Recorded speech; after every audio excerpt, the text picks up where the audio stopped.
Howdy, howdy, howdy, everybody, and welcome from the soon-to-be short-track Auto Club Speedway. We're here live from the NASRA Cup Series, California Dreamin' 300 here at Auto Club. I am joined by, not Joshua Lee this time, I am joined by Tyler Vickery. So, Tyler, how you doing? Doing all right. Yeah, I know. Sucks that Josh had some stuff coming up, but at least I was able to replace him for today. So, at least you won't have to worry about being by yourself tonight. Yes, I have a thing about being alone. I'm not a fan of it, but hey, we're never alone here on Racecraft TV because we got you, me, and I would say about 30 drivers today. Just loving to get it going on, and currently we're here in qualifying, so let's go into race mode here on Racecraft TV and see what is popping out here on track.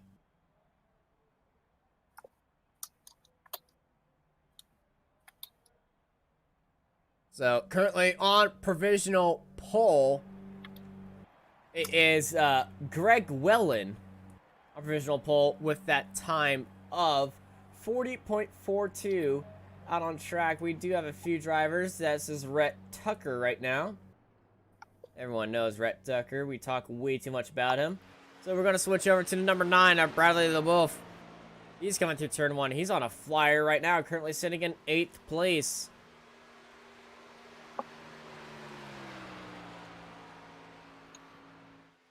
If you guys hear some rumbling in the background, I'm just going to switch to a noise cam. My father decided it would be a great idea to mow the lawn during the broadcast that he watches. So, Gotta love it, right? I know, it's amazing. And LeBeouf comes across the line and immediately drops out the power, as he does not improve on that lap.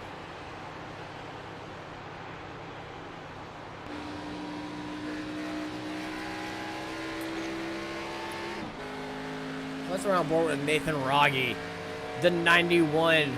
And you want to know what I love about Nathan Rogge's car? Look at the hood.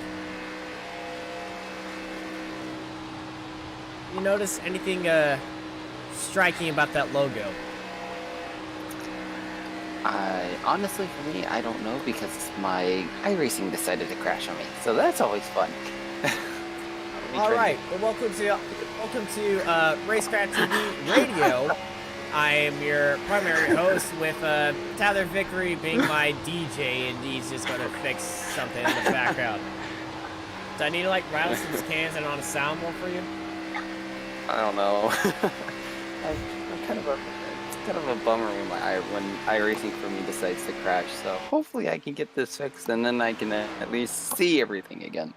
All right, well, currently Nathan Rogge is coming around turns 3 and 4 right now, and he's going to come across the line. Where is Nathan going to end up after his first lap? Nathan comes across the line right now, up into 16th place with a 40.98, as well as somebody also jumped up there. Mark Truxell, his first lap put him up in 10th place. Truxell's gonna try to get some momentum as well. Way down, he was way down further in the back at the start, so good qualifying run so far. Probably wants to get a little higher up and be able to improve on his 10th place qualifying time currently. Yeah, little bit tight through there. I saw a little bit of scrubbing on the tires as he's coming out of 4 into the travel and across the line. Mark Truxell goes up to 6th place right now, 40.56. Still, Greg Wellen up there on top. Another driver that just started their lap is Raul Menza.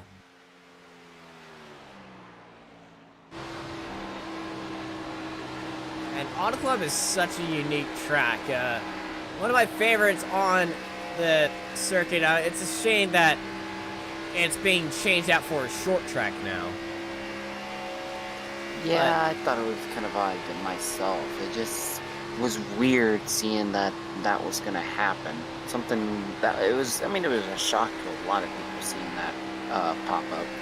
Yeah, it's one of the great super speedways. It's just a short drive away from previous Ontario super speedway, and Raw Mensa jumps up into 18th, and Ontario super speedway is known for being the Indianapolis clone of the West, because it was a exact clone of Indianapolis Motor Speedway, but it only stayed there for about 10 to 20 years. And now a shopping mall is there, as well as a few other amenities. That's unfortunate. It is unfortunate, but it is great trivia. As Gabriel Ellison is sitting 17th, he comes across the line, and he jumps up all the way to 11th right now. We're waiting for other drivers to get out onto track. That's Derek Mullins, who's just sitting there and having troubles with connecting to the void. But currently, everyone is in the pits right now and just waiting to get going. And the top four all within a 10th of Wellen, our leader. It's going to be a great race, especially with some of these qualifying times being as close as they are. So, looking forward to it.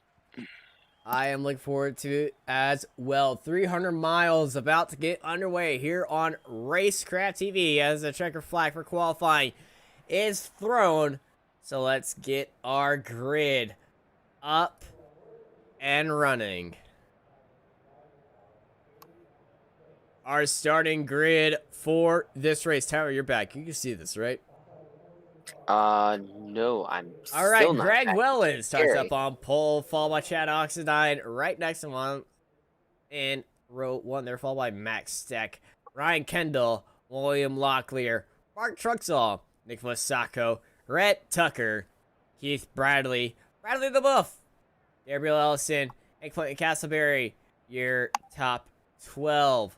They're followed by Dustin Scruggs, Nathan Rogge, Clinton Sneed, Derek Judy, Jonathan Munda, Robert Richards, Rob Menza, Johnny Liedman, Eric Zimmerman, Jason Higginbottom, Zach Adams, and Derek Mullins in 24th. And behind them is Taylor Peacock and Brandon Bullock finishing out the grid. All right, it's time to get ready to rumble here on Racecraft TV as everyone's lining up in the pit lane and getting ready to go racing. It's race mode. It's race time. And it is time to fire up those engines and get ready to go.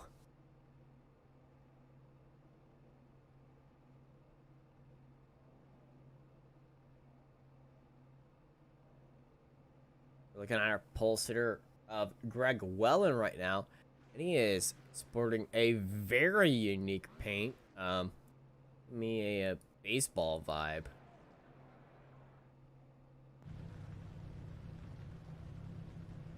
I'm absolutely loving it. We're just sitting in his car right now as the pace car is enabling, and it's time to let these babies roar. Because I think we're about to go green. And here we go.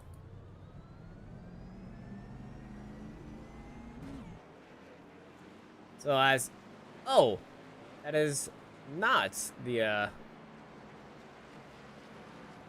alright, that's not a baseball thing. It's something different. Well, as we're getting ready to go racing, Tyler, are you back? I am almost back. It's loading, but I'm right now almost fully loaded back into the server. Then I'll be able to. All right. Well, based off the field right now on the qualifying, who do you think has the best chance to win? Blind guess, literally blind guess. Yeah, blind guess. I was going to go with Rhett Tucker, but at the same time, I'm kind of liking Higginbottom as well. I hope I said that right. Name sounds fun. He's one of the only two Toyotas, so who knows? We might see a Toyota win the race, especially since there's only two of them. At So two Toyotas my on the pick's grid? on it. Yep, my pick is the Toyota. All right. Well, I'm a Toyota fanboy as well, but knowing me as a giant Jeff Gordon fan, I got to go with William Same. Locklear in that 24. But we're going to find out later as the pace car pulls off, and we're going to have to go racing here on Racecraft TV for the NASRA Cup Series California Dreamin 300.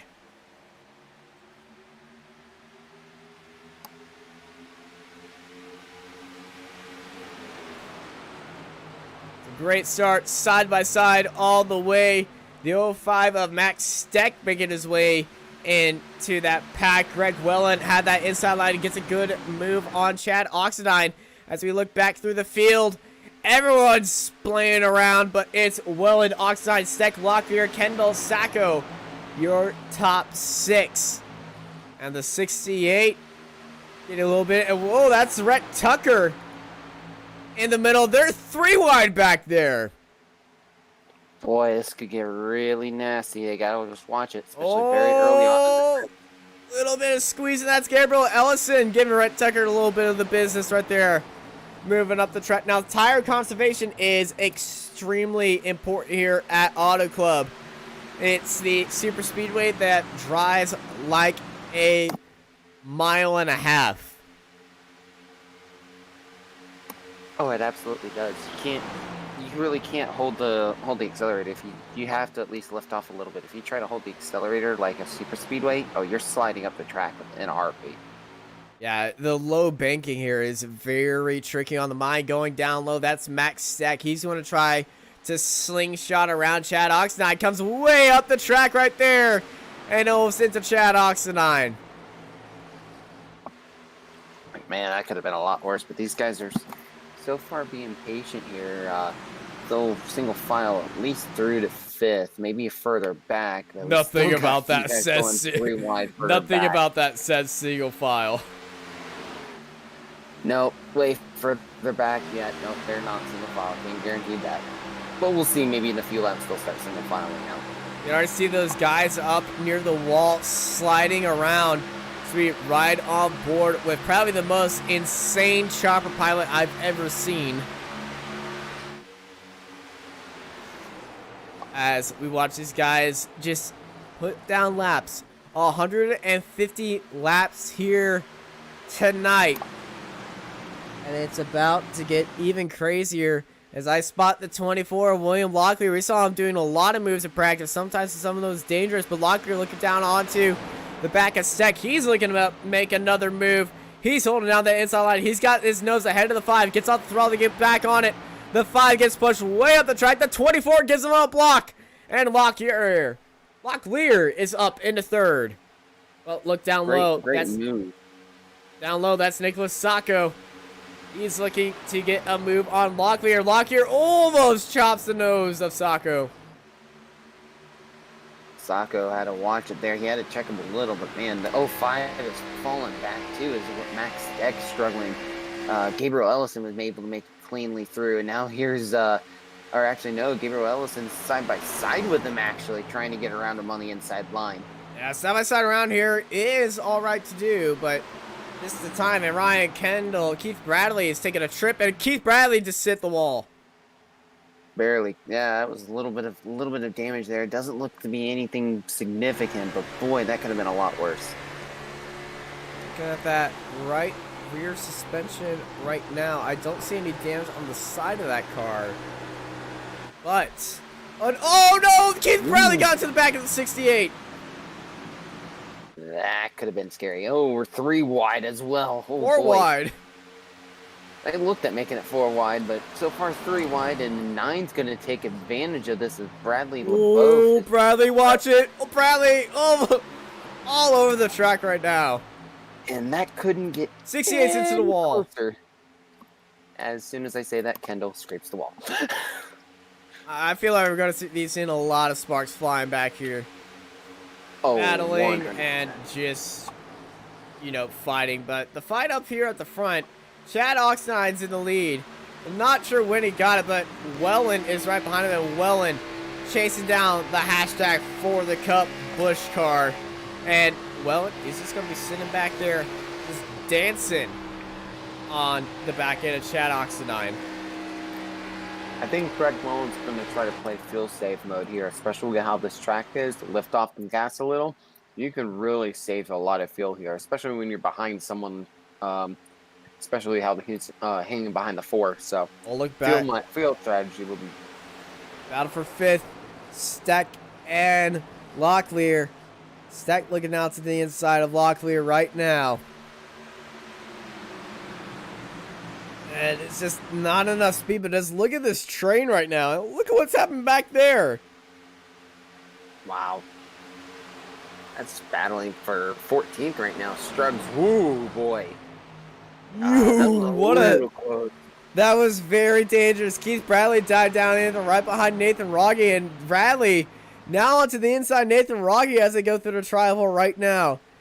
You can see Mark Truxell looking down, well, driving on the apron just a little bit. That is faster, but I would advise not trying to do that in the race. Yeah, no, it tears up the tires a lot more. As those 49 just sliding a little bit there further back, is keeping an eye on Truxell. Everything's fine, and here we go further up the field, closer up to the field. We got teammates fighting each other. That was, I believe, Clinton Castleberry and Rhett Tucker going 2x2. Yeah, Rhett Tucker like down to the inside. Castleberry around the outside. Castleberry's got traffic ahead of him. He's going to get a lot of speed, and that's Max Steck blocking Rhett Tucker down low. Rhett Tucker going to dive down low. Castleberry getting boxed in, has nowhere to go. Locklear is that car on top of Max Steck right there, the number 9 of Bradley LaBeouf. Oh, he's looking to make a move right now. He gets back in line, gets back behind Rhett Tucker. He's getting a good run. I think we're about to see a little bit of bump drafting. But no, we aren't. Rhett Tucker down onto the inside of William Locklear, and he gets that position. Yep. Also, too, I just noticed on the timing tower, Johnny Lindman is in the pits right now, 10 laps into this race. And really unfortunate there as he's coming out now, already a lap down. But if a wreck does happen, at least he'll be the first car on the Lucky Dog side. Yep, first car a lap down. That is extremely unfortunate. The other car that I've seen moving around is Nathan Rogge has disconnected. Ooh. That's not good. Another car falling back. That is Brendan Bullock. Don't see any damage on his car, but that is extremely worrisome. Back up And front, though. Rocky has reappeared as well again, back up in 13th. Well, as we return back up front, Nicholas Sacco makes his way up into second place, followed by Chad Oxnine. Greg Wellen back in the lead. Yep, and looks like Oxnine just might have had some struggles early on, but some of the last few laps have been pretty tight, pretty dead even. I mean, look at the top 4 lap times, all within the same 1/10 of a second, all running 41.7. So these guys are running fairly decent pace right now. And as we got 3 wide further back, and big check up for Truxell. Yeah, Truxell had nowhere to go. He had to lift off. Otherwise, that could have been calamity corner coming out of 4. Yeah, and back behind him, they're going 2 wide, almost 3 wide. There's possibility to go 4 wide all the way around here, but that's mostly in IndyCar where you see that happening. Truxell's trying to get some kind of momentum back. It's not working, as here goes the 71 of Zach Adams. He was looking at making a 3, but now he's contemplating it. He couldn't make a decision there, but he's going to stay behind Truxell and see if he can get a push here. It's further up the field. We got a really close battle here. Keith Bradley trying to get a little bit of a nudge here on Clinton Castleberry and just not getting much out of it, but he's got a really good draft on him coming down the start-finish. Yeah, the man on fire, Keith Bradley, showing all the heat right now. He gets almost up into the wall. He's not going to pass down to the inside. No, The man on fire is going to try to swing it around the outside. That's not the line that you really want around here. And you can see he falls way off the pace. Oh, he lost a lot of time on that. That was really bad timing there. And there's Mark Truxell challenging the man on fire. And Truxell passes him with ease, but around the outside goes Bradley, but Bradley a little bit too much in the throttle. And Bradley's in the wall. A little bit of a scrape. He might have a little bit of damage, but who knows? As Raul Meza is in the pits now. Oh, he's crashed into the pit lane. Heavy damage on the left front. Oh my goodness. What happened here? Hard hit into the wall. This was an accident. This was an accident. Hard into the wall again. Enters pit lane. I believe he met pit lane speed, to be honest. But I think he did too, but yeesh. Oh, you don't want to see that.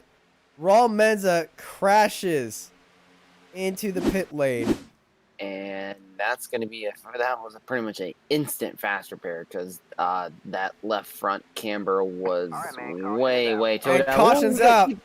Keith Bradley's crashed. Keith Bradley into the wall again. Oh, he got collected. Oh. That's the number 11 of Dustin Scruggs. And they go dancing through the tri-oval. And oh, man. Oh, no. Man, things just go bad to worse for Keith Bradley. And, oh, man, Scruggs is just an innocent bystander. Thankfully, no one else was further back. But, boy, that was... Poor Dustin Scruggs. Just nowhere to go there when it happened. Oh, you can see it on the onboard. Just Bradley hits the wall, and Dustin had no chance. It was already too late before he had a chance to react. Just really unfortunate bystander there. Yeah, extremely unfortunate. One last time. Just big hit into the wall. Big hit by both of them. So glad blowover physics are not on these cars right now. Oh, absolutely. Rhett's probably upset he's got two teammates damaged, but we'll see how it goes. As we got some cars coming into the pits and others not coming into the pits. Yeah, Sacco, Ellison, Steck, Tucker, and Adams, as well as Judy and Sneed, all of them are staying out. Jason Higginbotham and Eric Zimmerman also staying out. Johnny Lindman should get the wave around as Raul Mez is going to be one lap down. I don't believe he. Oh, and Oxidine beats Wellen off of pit road. Wow, way ahead. I think Chad only took fuel. 6.7 was the pit time in the box and out. Yeah, everyone's averaging about 15 seconds, and Chad Oxide just fueled it and go. That's a risky strategy here. They do have, I was just checking as well, they do have 7 sets of tires for the race. So, yeah, I guess Chad figures he's going to play it safe and take a chance here on not taking fresh tires, expecting more cautions to come later on in the race. Well, they are 16 laps into this race right now.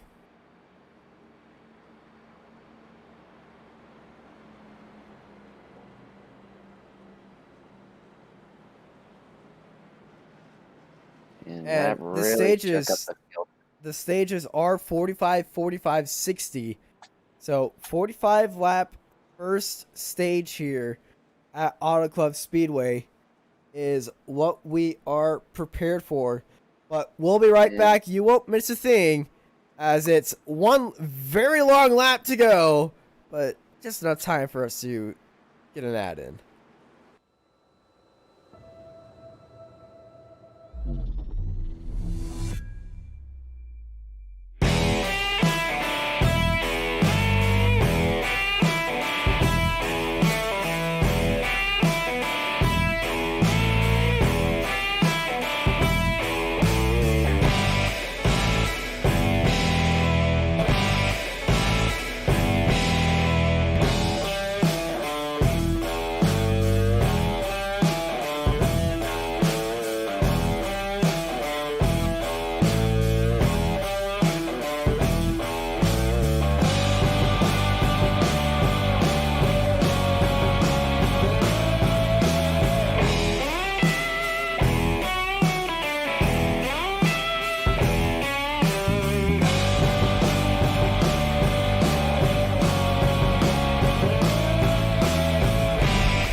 And we're back live for the California Dreamin 300 for the NASRA NRE Power Systems Cup Series. It's Sacco and Ellison controlling that front row, and we're going back racing here at Auto Club Speedway. Clean start so far.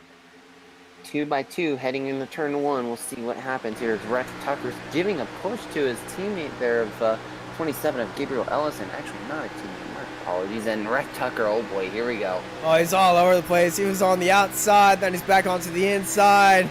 Then he's a bit sideways. And oh my God, what's happening back there? 4 wide further back. It's now 3, but it's still, oh boy, here we go. That was Greg Wellen. And look at the fresh tires that Greg Wellen's using. He's already onto the back of Chad Oxendine. A lot of smoke being thrown up right here. 3 wide in the back. Oxendine went into the pits, but he didn't take tires. Wellen, he did take tires. And this battle for 10th, and Wellen, he's just holding on that outside line right now, and he's just flying past everybody with that grip. Look at that! Oh my goodness. Yeah, what a run that 18 car had. Look at the 81! Goodness. The 81 and Taylor Peacock on fresh tires as well. He's going down and dancing all over the track. Yeah, and he's gonna be on a hard charge as here he goes on the inside line. Oh, he's gonna get cut off by the 9 though. Big check up front. That's Zach Adams, Sleeping Beauty. The 9 gets in Greg Wellen's way, and Wellen's pushing hard. 3 wide down onto the tri-oval. And we're just barely at the halfway point of the stage, too, because the stage ends on lap 45, so these guys are pushing as if it's the last lap of the race right now. Oh, gosh, 71 get a little loose there. Oh, 5 had to check up a bit. Boy, that could have been nasty. Now, Zach Adams, big check up onto Max Steck as they're heading onto the backstretch. That's what happens when you don't take tires. And all around you, these guys are Greg Wellen, sweet around the outside of Rhett Tucker. I think Rhett did not see that coming at all, and Greg Wellen flying up the second already. Oh, we're 3 wide for second. Oh, boy. Bradley the Buff also running up there. He does have fresh tires. This is now the battle for second, soon to be the battle for first. And Nicholas Sasko's thinking, what did I do wrong here? Because he's Duck got 2 guys on cover. Yeah. He's got 2 guys on fresh tires behind him. Make it 3 now as the 81 of Taylor Peacock's now in the mix. Oh, boy, he's cutting down low. Yeah, Peacock thinking very aggressively. He's going to try to make that Peacock fly. And they do fly if they get a running start. And boy, does he have a running start right there. But he's not only one with their own fresh tires. That's Nathan Rogge on fresh tires. All of the drivers that did not pit or did not take tires, they are falling back. Whoa, look at Nicholas Sasko sliding up the track there. Boy, he lost a lot of ground. Yeah, he's currently traveling at 160 miles an hour as everyone around him is going around 170. So very slow coming out of that turn. And up front, Wellen and LaBeouf racing along right now. And Wellen, he's going to dive down low. Side by side they go. Heading into turn 1, and Wellen takes the lead. These guys are going to start throwing haymakers at each other now at this rate. As here goes Taylor Peacock looking on the inside of Bradley LaBeouf now. And oh my goodness, I'm surprised that Rogge's got so much discipline right now. And my goodness, this could have gotten a whole lot worse. Yeah, and everybody who went into the pits right now, all the way up to Ryan Kendall, not up to 9th. The top 9, all fresh pit stops. We do have a few people who did go into the pits. That's Chad Oxendine. He just took fuel. Keith Bradley, he was involved in an incident. And Brendan Bullock, I think he just drove through the pit lane. Yeah, and I mean, just with how these guys are running right now, it's unbelievable. And it looks like, too, I noticed Johnny Lindman did not get his wave around, actually. So I'm assuming they might not have lucky dogs unless he made an extra pit stop and we didn't know about it. Yeah, I'm not sure why he's that far down right now.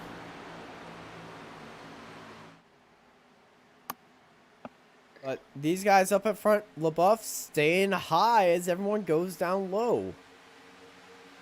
He's focused on saving those tires right now, but Peacock, ever the opportunist, he's going to look downside as they're going to go side by side for the lead. That 4-second place, not the lead. But Peacock, great run down the back straight. Yeah, But Peacock's trying to find a way to make a run, but it's looks like it's still not working for him though. Not working right now, but he is chewing up his tires more than what LaBeouf is, and LaBeouf's playing the long game right now. He's looking after his tires. He knows he has a car on behind him and on the inside, but he does know that if he stays up there and doesn't push as hard as he can, he's not chewing up those tires. And look at that line, that he doesn't have to check up as much as Taylor does heading into turn 1 and 2.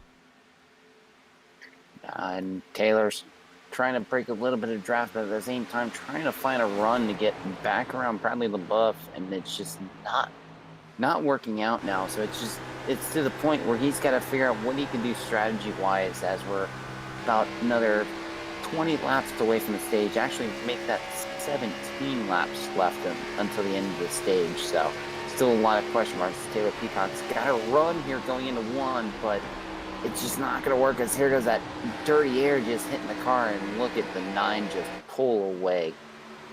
Yeah, now he's got the 91 to worry about. That's Nathan Rogge.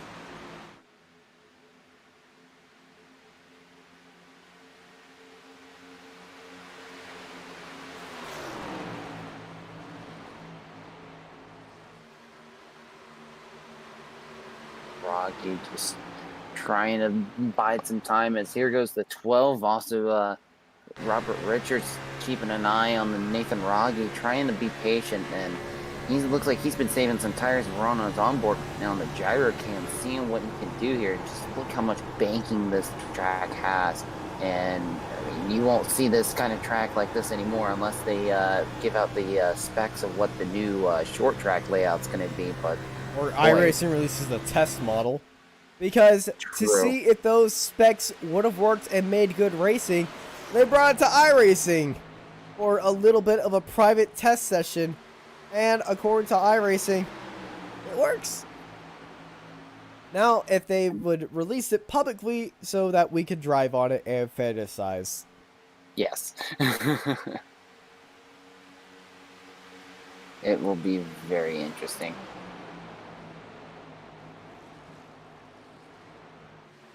Just the discipline from Nathan Rogge right now. He's wanting to get around Taylor Peacock for third, but it's just not He's working got a good right run now. around the outside this time, and we all see what's happened when Peacock was forced down low. He's been slowing up a lot, so side by side they go heading into turn 3. Peacock slow on the bottom, and Rogge is forcing him to stay down there. Peacock drifted way up the track, almost gets into contact with Rogge. Forced to go down low again.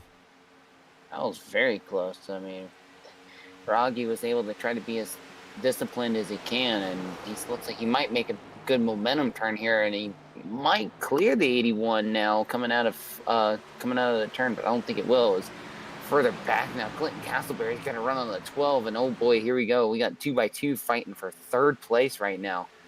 He passed the 24 of Locklear, looking to make a move up on Robert Richards again, but Richards covering him off right now as Taylor Peacock and Rogge. Going side to side, Rogge falls back, Peacock jumps ahead. And Peacock, whoa, this Peacock's all the way down on the apron trying to break the momentum, and it just looks like it's not working again as he's going to slide up to the middle lane. Here comes Castleberry.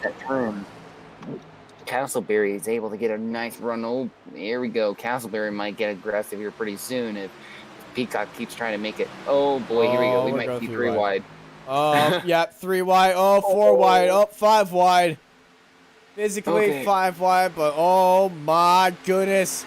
Cars all over the place. Locklear and Richards almost getting into each other. And that's the number 2 of Derek Mullins back there. And oh my goodness, we got car contact. The 92. Gosh. Whoa. Big contact. It was actually 91 of Rogge and Castleberry touching each other. They were so close to touching, actually, that I read Rogge's last number as Clinton's first number. And Rogge very slow right there. And the 12 gets into the back of him.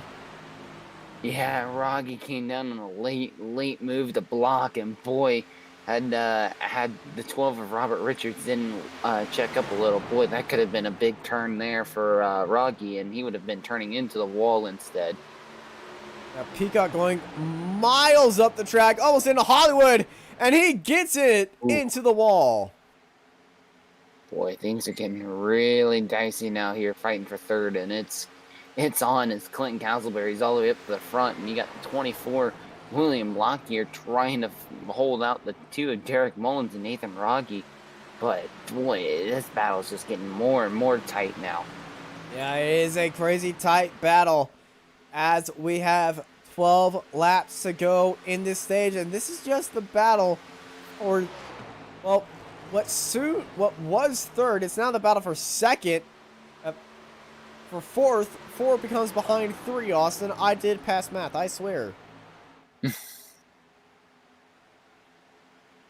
But the battle for fourth is still up for grabs. The battle for third kind of died down a little bit. That's Castleberry's position right there. Locklear goes down low. Locklear trying to make it work. He's sliding up a little. Oh, this is going to be very close. He's not able to clear the 2. It's the 2 now of Derek Mullins getting a run on the backstretch. Auto Club never changes, and it's so wonderful to watch great battles here. Locklear cleared him on the bottom, but he had to check up. Big drop of speed right there. And then the 2 gets a good run, but the 2 around the outside had to check up a little bit. And now it's back to advantage Locklear. And look at behind him, Robert Richards making a move on Rogge. Rogge trying to find a way to get some speed. And Richards and Rogge collect. Yeah, the 12 doored Rogge and 81 of Peacock had to check up a bit to not get into the 12. And boy, thankfully both drivers held on to it, as that could have been a whole lot worse for these guys fighting for the top 5.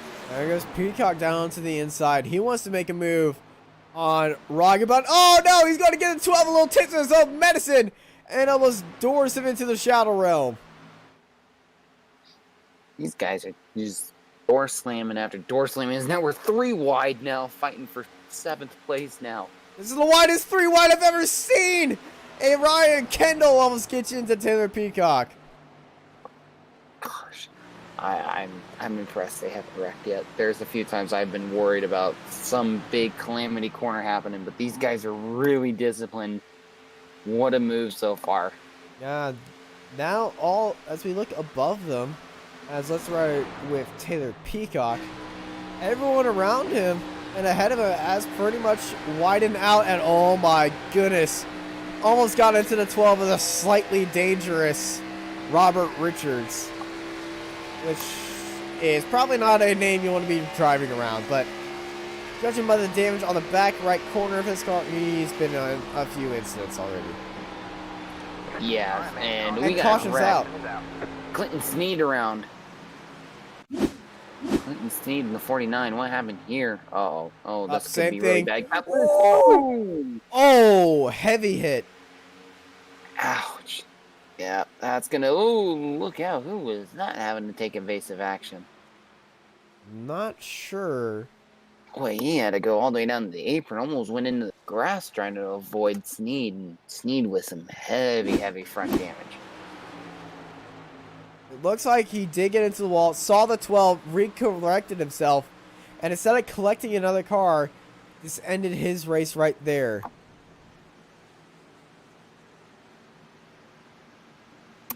Thankfully, though, these guys do have one fast repair, but it's just really unfortunate, though, having to use it super early on in the race. We go to the front of the field, and are we expecting everybody to go into the pit lane? Oh, without a doubt, Yes. as we're We getting saw- ready to... We saw the fresh tires definitely worked their magic. So if all these guys up front go into the pits, we should be fine. If not, we will have a massive ding-dong battle for the stage 1 victory. Yeah, as we're at 5 right now, working lap 39. When they cross the finish line, there'll be 5 laps to go in the stage. Welland's not pitting, but LaBeouf, Locklear are going into the pits. Following them, that's Sacco and Ellison, Truxell, Steck, Bullock into the pit lane as well. Raul Meza. Derek Judy. Everyone Derek is Judy, pitting. Keith Bradley, Zimmerman. Boy, this could get interesting. Rhett Tucker still has not pitted yet. As well as Jason Higginbottom did not pit either. Zach Adams, those are the only 3 cars that have not pitted at all today so far. Yeah, Chad Oxnine, he's back in the pits. Does he take tires this time? Nope. Actually, Chad Oxnine did not go into the pits and winning the race off pit road. It's going to be LaBeouf just ahead of Locklear. And I was gonna say, I thought Chad did go in the pits. I thought I saw the Ford coming out, or was that the 41? No, it was the 41. Ah, okay. Which is right behind him, and the 41 did go into pits, but no, we were just seeing his pit board. Yeah. Oxnine went to the pits, but he never took tires. First car to take tires and out of the pits, that would be Bradley LaBeouf in 13th. Well, as everyone gets ready to go for another lap, we'll be right back after these messages.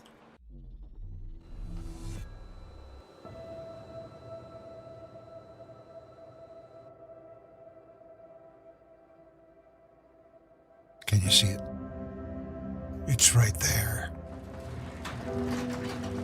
Hidden behind an assortment of vibrant colors and corporate branding schemes. Look closer. Past the nearly 200 tons of handmade American steel. And beyond the highest quality, custom-designed electrical components and systems in the industry. Deeper still, to the very core. That's where you'll find it. The heart of NRE. Heart is what makes us who we are. Heart is why NRE products and services are made with more. More precision. More grit. And more passion.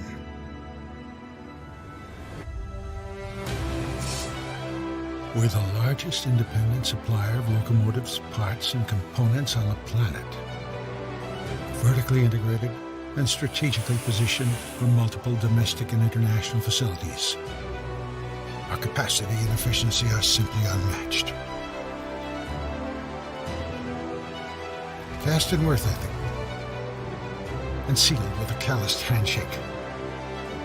We design real solutions for real-world challenges. Whether we're leading the charge. And we're back live here at Auto Club Speedway for the restart of the NASRA Cup Series California Dreamin 300. Well in at Castleberry. Lead off the field, and it's already going 3 wide in the background. And that is Sacco pushing his nose in there. And he gets to jump on Oxidine. And look at this. We're going to be watching Sacco. 4 wide. Zach Adams in the 56 get into each other. He's like, I'm out of this. I don't want to be 4 wide as we're still 4 wide further back. Oh, look at Locklear. He's making it 4 wide. They're bumping all over that rough asphalt. Locklear and Bradley LaBeouf, the 2 fresh tires guys, they're battling down low. Sacco's the train on the outside. It's the fresh tire war here in California. Sacco's grinding up in the wall like Lightning McQueen. And into the grass goes William Locklear.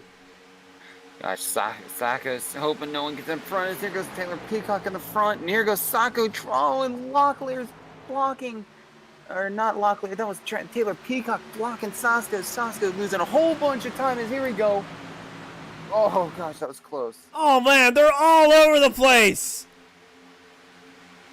Locklear and LaBeouf going down low as they're passing second and third. They say hello to the leader. Remember us? We're back. And with 2 laps to go, here in stage number 1, the battle for the lead is 3 wide across the line. Locklear, LaBeouf, Wellen, Locklear and LaBeouf banging doors as they head through turn 1. Side by side they go. They drop Wellen in the dust. And now he's getting almost turned around by Ellison. But the battle for the lead of stage 1 is between Locklear and LaBeouf. Locklear has the edge advantage around the outside. LaBeouf down low. Who's going to have the tire wear? Who's going to have the speed? They both have the same tire wear, but who's going to use it more? As it's 1 lap to go in stage 1. Green and white flag is out. And they're nose to nose right now. Both of them fighting for any advantage that they can get. There we go, and neither one of them is giving a fight right now as they're coming through. Some white flags out for stage 1. Bradley LaBeouf trying to get a run. It's just not working as I can see a hornet's nest way further back. We're going to stay on this lead on this battle for the win of stage 1. Locklear trying to hold that middle line. It looks like it's not going to work though. The 9 is sliding up a bit too of LaBeouf, and it looks like LaBeouf might get it at the line. Well, Locklear's got the speed off the exit. LaBeouf down low. Locklear's going to take it at the line. All right, man. Caution is out. Wow. Wow. We're going to get a replay of that right here just to show you on how close that was to the line. 9 got it. LaBeouf got it. It looks like LaBeouf got it. Oh, they were so close. From that vantage point, it looks like Bradley LaBeouf got it. Boy, that was super, super tight. Incredibly tight race for the stage 1 victory between LaBeouf and Locklear. Now, Locklear got the lead right as they crossed the line. We're going to stop it right here. Oh, goodness. By probably about 2 inches right there. Oh. And that's by the 9. Locklear might have just snuck it out. I don't know. We'd have to go frame by frame all the way to the line. That is super close. Here, yeah, it is going to be LaBeouf by an inch, but LaBeouf is off the track. Oh, yeah. Well, we're not at the line yet, but boy, that looks pretty close. Oh my goodness. Or my thing is a little delayed, but wow, yeah. Wow. All I'm saying, Locklear is still being scored in the lead because the caution came out after it. So, these guys heading into the pits again. Locklear staying out. Good idea to stay out, but everyone else behind him diving into the pits. It's a pit party here in California. Everybody into the pits except for Brendan Bullock and a Latcar. Eric Zimmerman staying out. Mark Truxell staying out. Raul Meza is that Latcar that stayed out. He's going to get the lucky chick, get the lucky dog as well, I believe. And as we watch everyone dive into the pit lane, let's go into our pit lane camera to see who wins this race off of pit road. It's going to be Bradley LaBeouf, the man who entered it first. Followed by Gabriel Ellison, Sacco, Wellen still in there. Who's going to get that place off of there? Right there. It's going to be Mullins taking it away. Few people took fuel only there.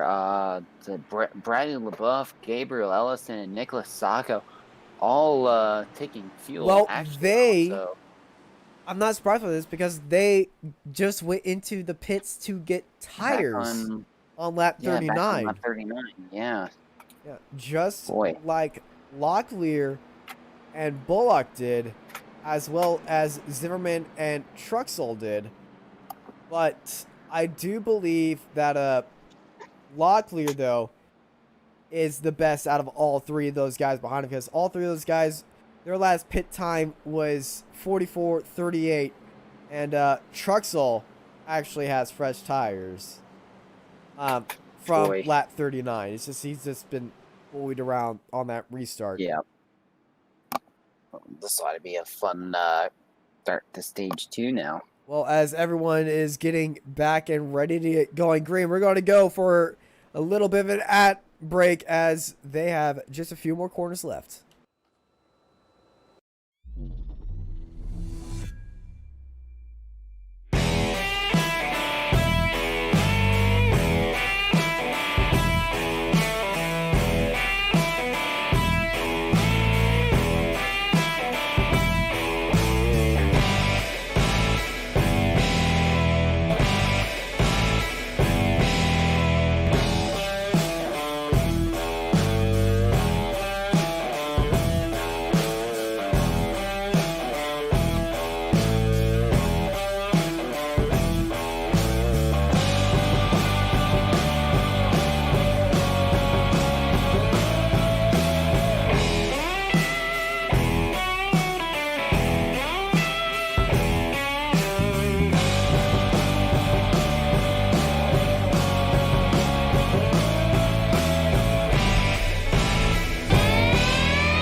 And we are back live here for the California Dreamin' 300, the NRE Power Systems Cup Series.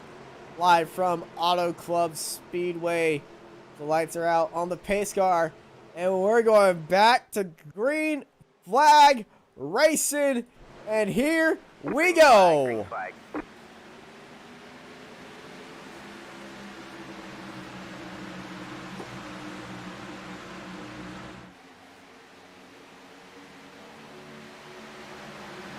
Good start by everyone up front.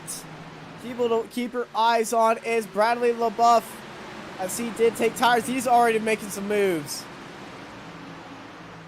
But actually, the entire field is people you should be watching out for. But the guys up front are definitely going to be your hard chargers as well. You got the 17 of Brendan Bullock. He has fresh tires, but he didn't go into the pits. And LaBeouf is just following him all over the track right now. Oh my goodness, William Locklear, I would not want to look in his mirrors because seeing that huge hornet's nest behind him, and he's got a half a second gap ahead, which is insane as it is right there. But I would hate to be William and looking in that mirror and seeing a hornet's nest. I'd be happy but worried at the same time. People finding behind you is always a good sight, and people going 3 wide behind you is even better sight, because you know somebody's just a little bit of aggressive move away from causing a almighty disaster. Absolutely. And into the wall goes the 17. Big hits. All right, man. Caution is out. Caution is out. Clinton Castleberry got the worst of that. Oh, oh. Oh my. Ooh. That is not good.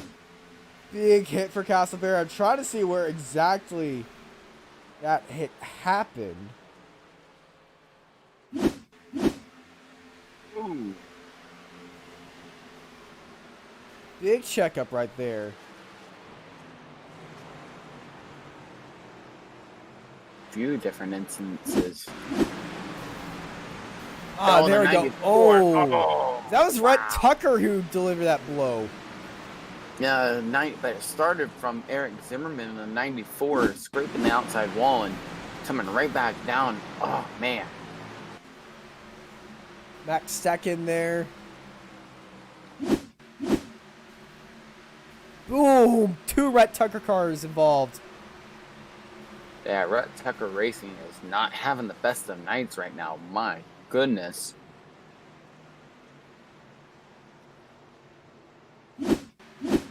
Brandon Bullock, Max Stackers. Oh, we see another replay of that. Gosh, what a hard hit.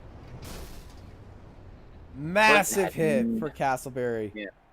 Yeah, he had nowhere to go. I mean, just like one of the other wrecks we had earlier, just nowhere to go, and it's a bystander there. Oh, man, you hate for it to happen for Clinton Castleberry.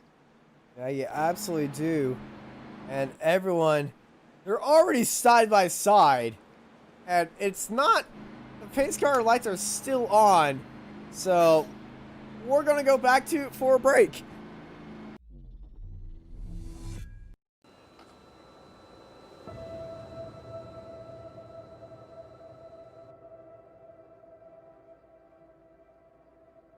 Can you see it? It's right there. Hidden behind an assortment of vibrant colors and corporate branding schemes. Look closer. Past the nearly 200 tons of handmade American steel. And beyond the highest quality, custom-designed electrical components and systems in the industry. Deeper still, to the very core. That's where you'll find it. The heart of NRE. Heart is what makes us who we are. Heart is why NRE products and services are made with more. More precision. More grit, and more passion.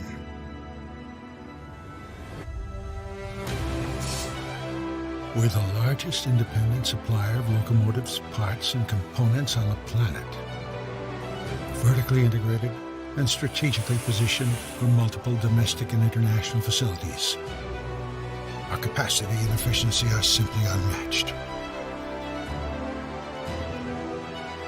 Cast in worth ethic, and sealed with a calloused handshake. We design real solutions for real-world challenges. Whether we're leading the charge on clean emission solutions or integrating the latest performance-enhancing technology into virtually any locomotive platform, we quote to delivery and ship from stock to offer the most flexible and comprehensive work scope throughout our global reach. Our customers call it a return.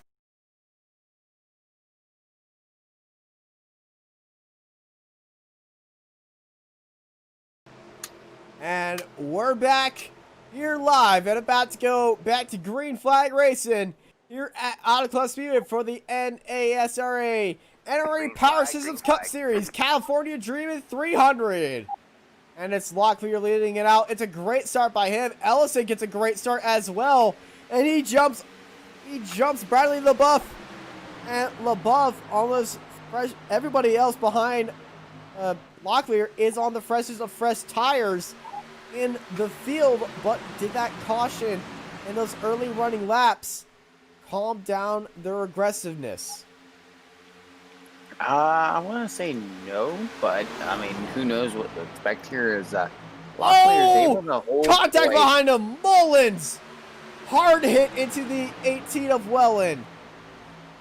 And they all held on to it. 18's not going to be happy, though. Greg Welland's not going to be happy after that contact. Boy, that could have gotten worse. Yeah, he is right behind him right now.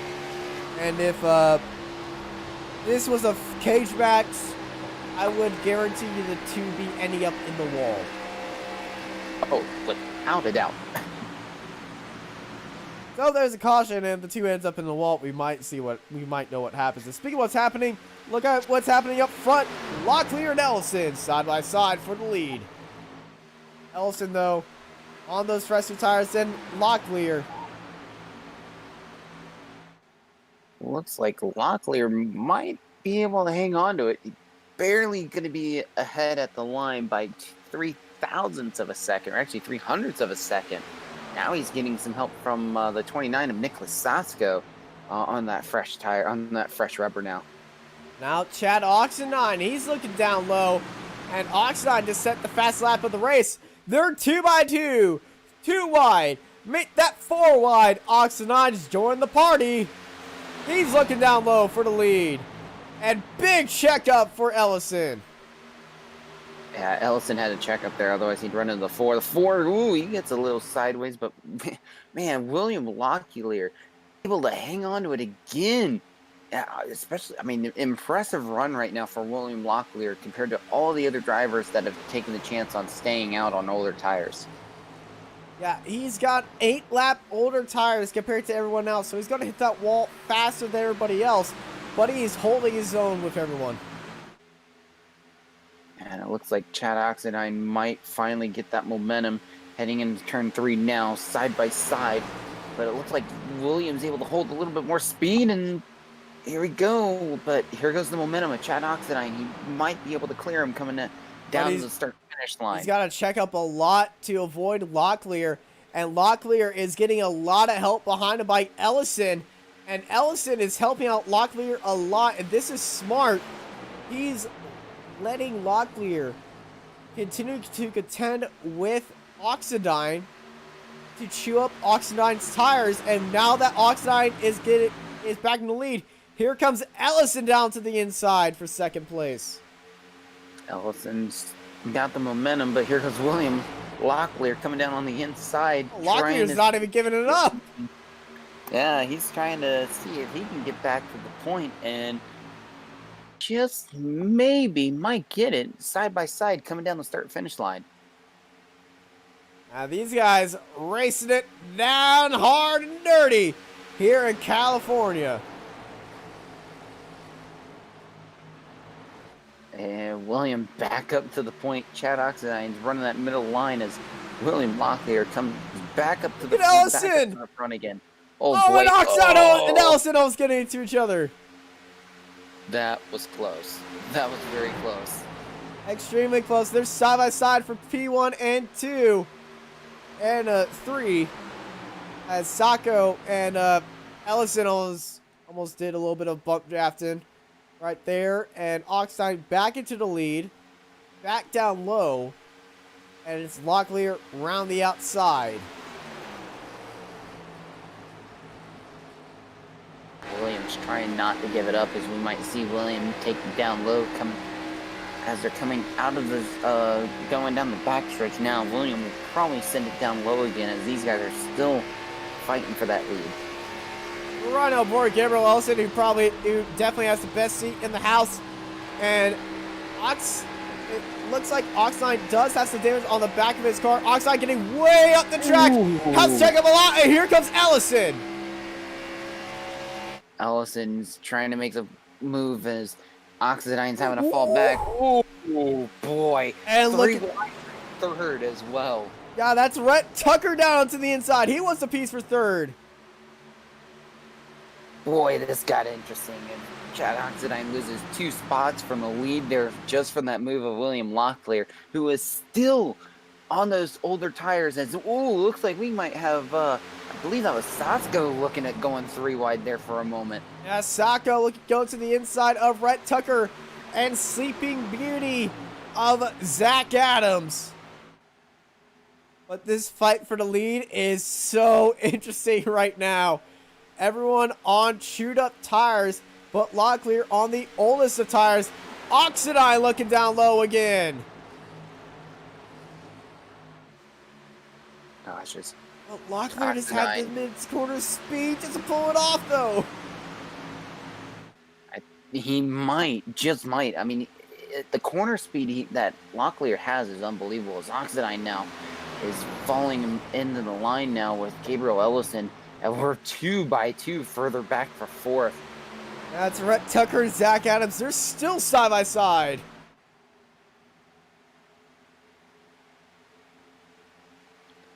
This is insane racing. We're going 3 wide. Ooh, Ellison kissing the wall just a bit. As Oxenine is about to meet the Fury, and we're going 3 wide back here. Yep, and Greg Welland's on the inside, and I believe that was Rick Tucker in the middle. Oh, Zach Adams got a good run into there, but he charged a lot of speed. And they're tightly packed up there. Ellison takes the lead ahead of Locklear, but Locklear's not going to give it up. He's going to throw it down onto the inside. William Locklear, knowing he's got better momentum, he's going to use side draft. Oh, contact! Big hit right there for Locklear. Sends the 27 up, way up the track. 2x2 fighting for second right now. 18 of Greg Welland's now going to try to make a move on Gabriel Ellison now. Zach Adams also in there in the mix now. Zach Adams, Sleeping Beauty's up there in second place, but look around the outside. The 27 of Gabriel Ellison not giving it up one bit. Boy, these guys, we're not even half. We're just getting to the halfway, almost close to the halfway stage, and these guys are still fighting like it's the last lap. As I saw Rhett Tucker there, way further back, sliding up the track a bit. He's trying to hang on to the car. Yeah, these guys are 3 wide for second place. Everyone wants a chance at William Locklear, who is on the oldest tires out of everybody in this front pack. But since everyone's on the same playing field behind him, they're all battling the same. As Zach Adams is stuck in between a rock and a hard place and almost gets collected as they're going 4 wide down the front straight. Zach Adams probably was holding his breath there because he saw that gap was squeezing right in front of him, and he was worried that he was going to have nowhere to go but into somebody. I think he might need to hold his defecation right there, because if I was in his position, I would have soiled myself. I'm 100% in agreement with you there. I race in VR. That's scary when that happens. Boy, lost a few spots, but man, he's got a clean car Oh, though. here comes Welland. And now, Welland, who doesn't have anyone fighting beside him, he's going to get up right beside Locklear, and the pole sitter is going to show him why he knows how to go fast on his own. Welland into the lead. And looks like those tires are finally starting to give way on Locklear. Oh, here we go. 3 wide for a second now. Oh boy, this could get really rough for Locklear. 3 wide, almost 4 wide. That's Zach Adams choosing his middle lane. And there's still 3 wide. Locklear still can fight with these guys. I think now when the dirty... Oh boy, I was going to say, I think with dirty air now taking effect, this could get really bad for Locklear. Here we go, 3 wide. Oh boy. Back to 2 wide. Adams looked down low. Sacco went up high behind Oxidine. Locklear's in the thick of things. 3 wide. Locklear is hanging himself in there. And that's the number 2 of Derek Mullins looking down low. Zach Adams covers him off.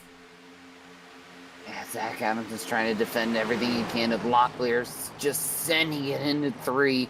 Hoping to try to make a run, but he's going to slide up the track. Here goes the 71 of Zach Adams on the inside now.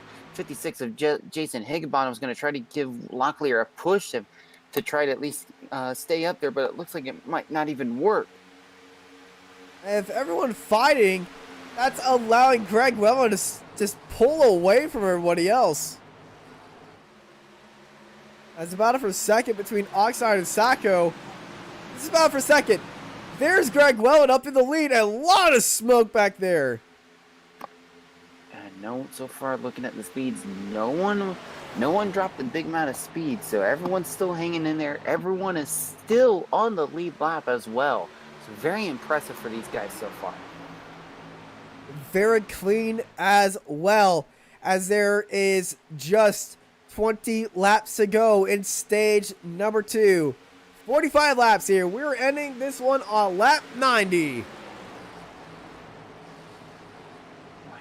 Still 20 laps to go, and these guys are fighting tooth and nail right now for those stage win. And everyone's looking like they're just fanning out right now. Jason Higginbottom, though, looking a little bit rough as they're fighting it out for third place right behind Zach Adams. And, oh, you can see, oh, Higginbottom got really tight there. That dirty air is playing a big part on this now with these cars, with these tires really worn out now, especially with how much these guys are throwing these cars around. I mean, you can even see, looking at the standings, Locklear's fallen all the way down to 11th place.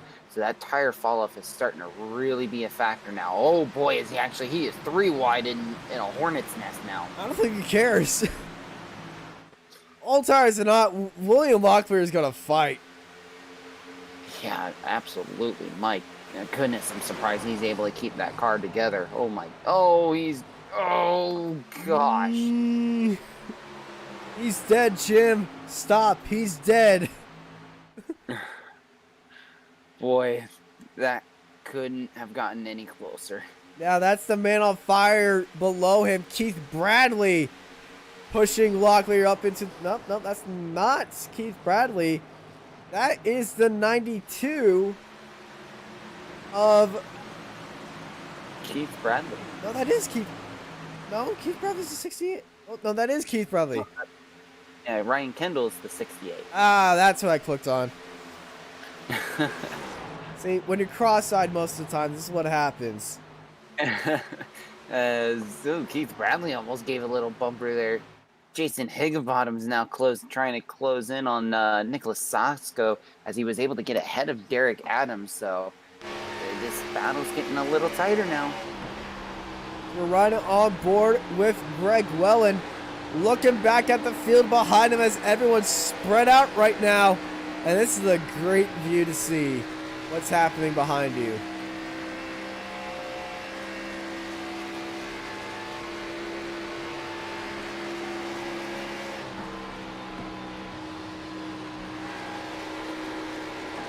Listening to that engine of Greg Wellen just being very safe on the throttles.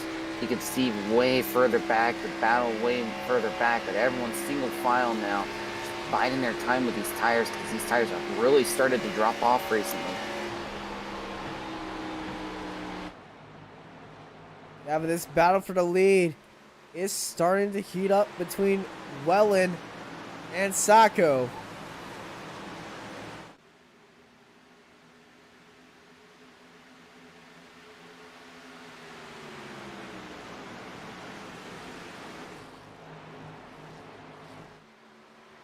Sacco last lap time was 0.2 of a second quicker.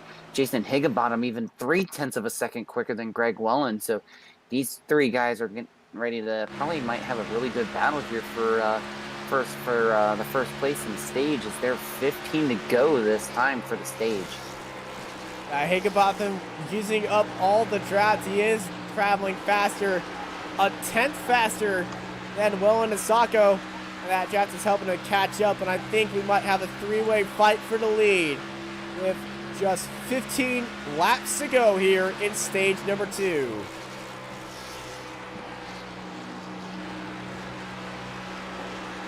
Derek Mullins from further back, almost a full second. You can just see how big of a gap this is already just between Derek Mullins and Higginbottom. Almost a full second now to the top 3. There's the gap right there. So Derek Mullins is trying to hang on to that draft, but it might not work pretty soon as Higginbottom's looking on the inside, trying to see if he can be able to take over second place on Nicholas Sasko. Yeah, this is a risky move, especially. It's a great move if you're Greg Wellen. He wants these guys to be fighting as much as they can so no one can catch him. It's a smart, well, if they're teammates, it's always a great move. But it's a very short move. And now Higginbottom, I would say the fastest car in the field, is closing in on Greg Wellen. Yep, and that gap if Sacco doesn't start attacking. Yep, and looks like Sasko is not going to attack as he's running that second groove. But when they were in the middle of switching over, Derek Mullins was able to get a run. He's now a half a second on Nicholas Sasko, so we might see the 2 catch up here as we're 3 wide further back. That's Ellison back there. Richards and Kendall. Kendall, the car on the very low side. Kendall's going to send it down low.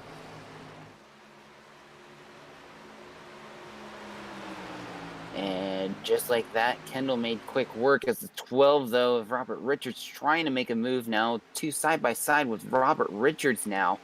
Robert Richards trying to get around Gabriel Ellison, and it's just not working out as Gabriel Ellison's going to use the draft of the 68 of Kendall to his advantage.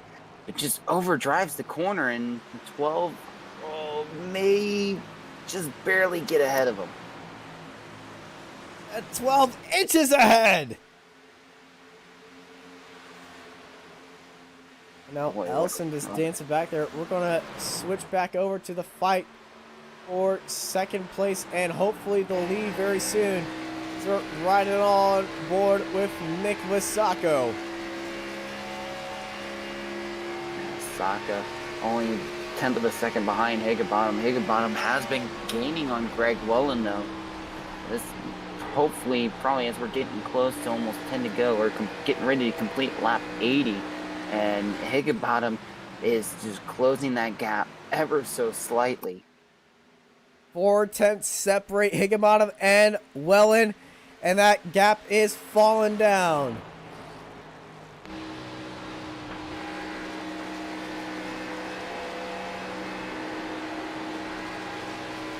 Just that onboard of the rear bumper there of Greg Welland, you can just see that car slowly getting bigger in the background of Jason Higginbottom. Nicholas Sasko is just giving every kind of push he can to Higginbottom to close up the gap. Gap's now down to 0.3 of a second now, as you can even see Derek Mullins catching up. As even further back, it looks like Ryan Kendall and Robert Richards are having a back real there? battle. I was going to say, I think I saw 3 wide there for a second, as these guys are now double file fighting for 5th place, actually. Yeah, Kendall, Richards, Adams, and Ellison packs the 4 here racing together here at Auto Club, and this is great green flag racing. Absolutely, as the 12 of Robert Richards is trying to find a way. 68 goes a little wide. Boy, oh boy, we're 3 wide heading to the start finish. Oh, look at all over the place. 9 laps to go here in stage 2.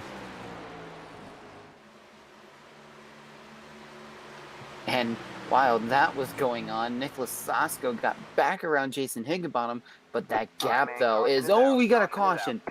Judy Truxell. Oh, and looks like Dustin Scruggs is also involved in it, too. Ooh. Wow. Judy. Big. Heavy Heavy damage on What's Judy. happened here?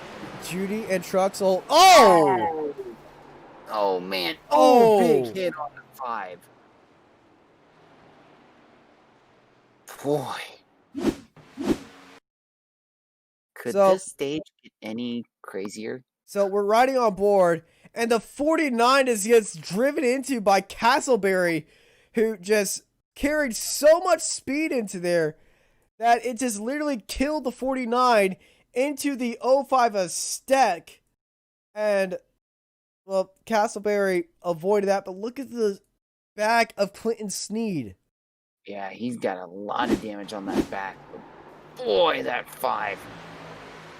You could just see the snap, see it by, and oh my gosh, that was rough. Oh, and it looked like Ned could on the 12. Oh. That was a hard hit. My Not want to see that at all.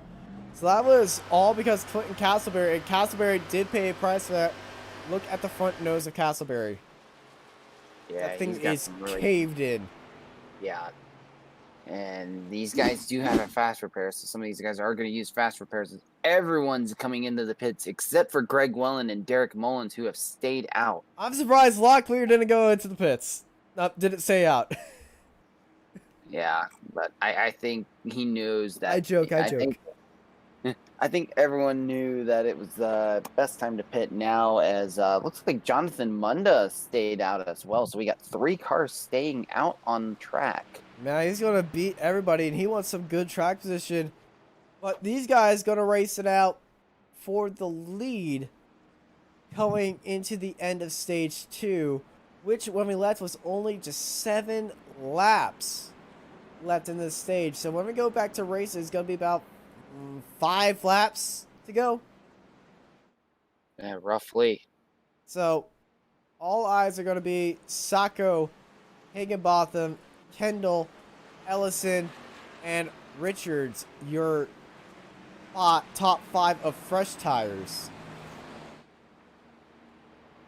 So we're going to find out what happens next here on Racecraft TV when we come back after these messages.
Yep.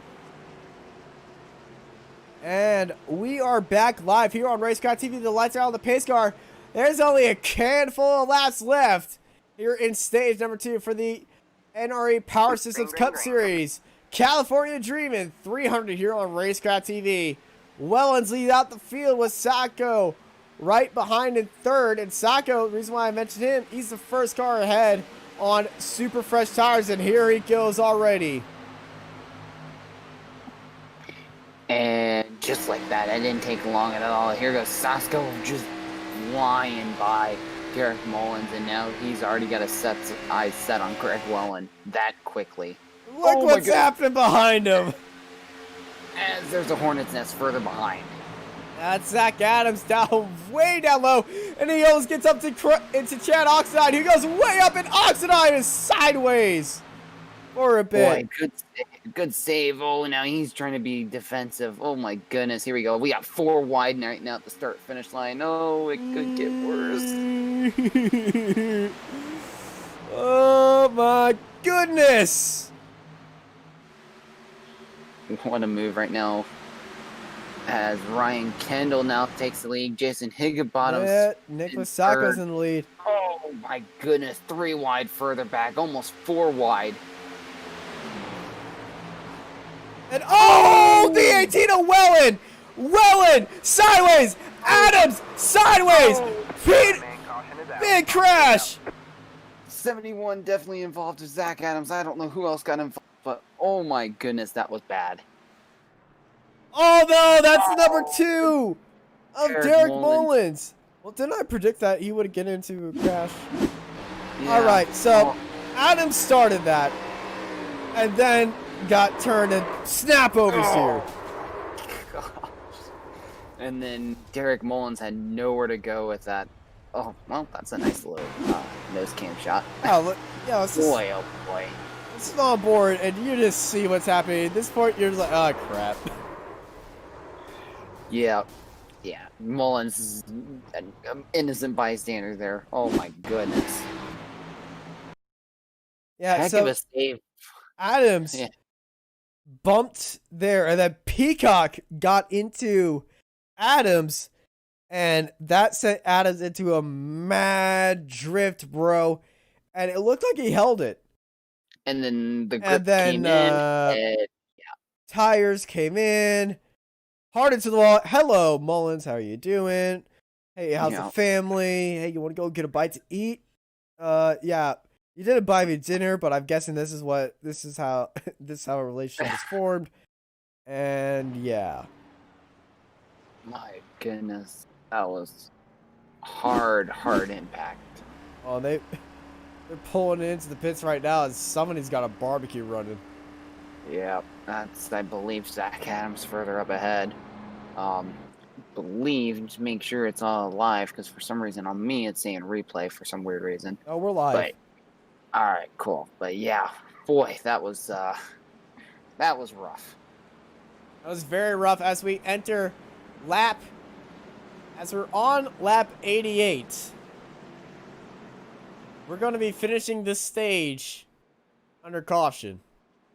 No green, white, checkered here for once. Yes.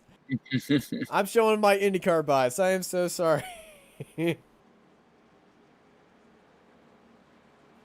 but as Nick Osaka is going to take the green, white, checkered for the stage. Or actually, he's got one yellow checkered. Oh yeah, yellow checkered, I should say.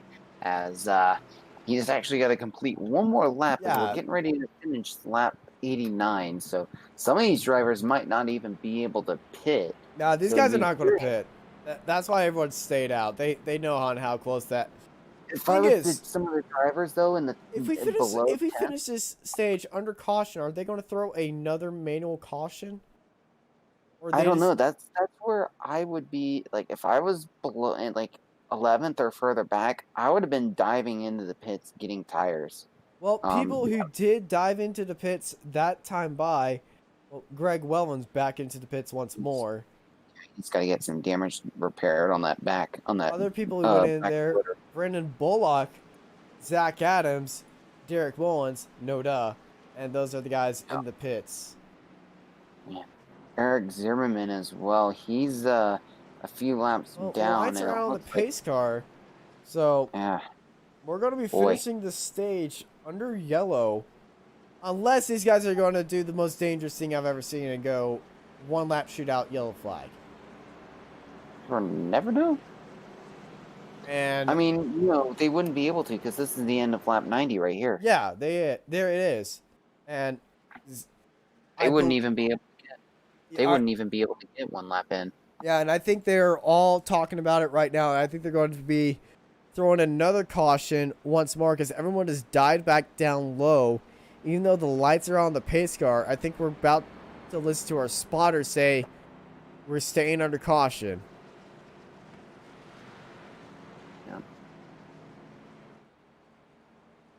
In theory.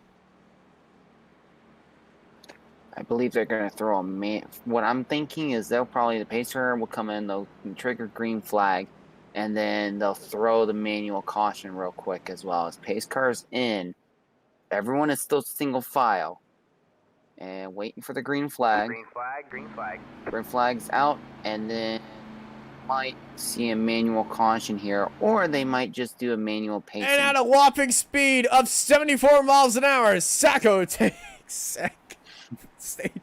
I had to. It looks like it's just going to be a manual caution here, so we might see. The caution's not out. This is all legal. Well, no, I know. That's what I'm saying. They might end up just going. They might end up double filing after they come back around this time by. As these guys figure out what's happening, we'll be right back after these. Yeah, there he goes. Well, when these guys figure out what's happening, we'll be right back after these messages.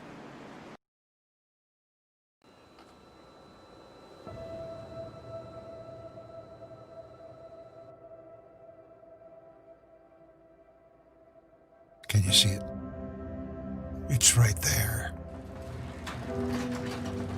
hidden behind an assortment of vibrant colors and corporate branding schemes. Look closer. Past the nearly 200 tons of handmade American steel. And beyond the highest quality, custom-designed electrical components and systems in the industry.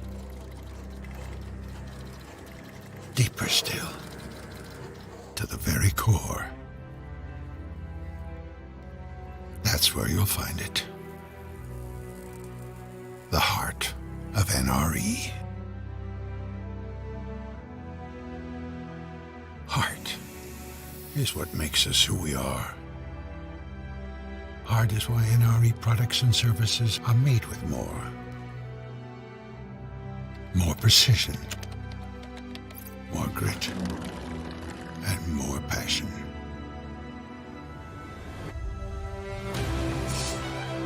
We're the largest independent supplier of locomotives, parts, and components on the planet.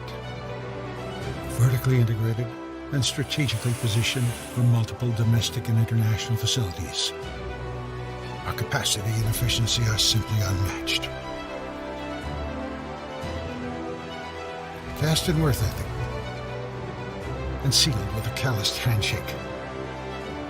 We design real solutions for real-world challenges. Whether we're leading the charge on clean emission solutions or integrating the latest performance-enhancing technology into virtually any locomotive platform, we quote to delivery and ship from stock to offer the most flexible and comprehensive work scope throughout our global reach. Our customers call it a return on investment. We call it the return of North American pride. Do you see it now? It's there. A raging fire that burns inside each and every designer, welder, engineer, and NRE team member. Heart is our anthem. Passion is our fuel. They drive us towards success, push us beyond boundaries, and they guide us to you. Heart is what moves us forward.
Yep. And we are back live here on Racecraft TV. After the world's longest caution, stage number 3 begins right now. 60 laps of green flag racing, hopefully. And William Locklear leads it out. Locklear got a big jump there on the start, while Johnny Lindman is in second, Romez at third. Those are some of the guys who stayed out, and already we're going 2x2 for second. 2x2. How about a little bit of taste of, well, almost 3 wide. We were thinking about 4 wide with Greg Welland up there on top. But the battle for second is going up hot right now as Welland dives down low. Oh, the 69 of Johnny Lindman almost had almost made contact with Zach Adams there. That was very close. Zach Adams almost getting in the outside wall. And Zach Adams, the one who brought that caution out last time by, he went into the pits before that stage-ending caution. And, well, stayed out. All these guys are on extremely fresh tires. Locklear, the only one on race in tires, so scuffed tires, and that is the number 12 diving way down low. Boy, that was very interesting. Oh boy, and almost more contact. Ellison gets into the back of the 69. Oh, there's more contact further back of the 81 and the 56 getting together. That's Taylor Peacock. There's the 12. We're 4 wide here down the tri-oval.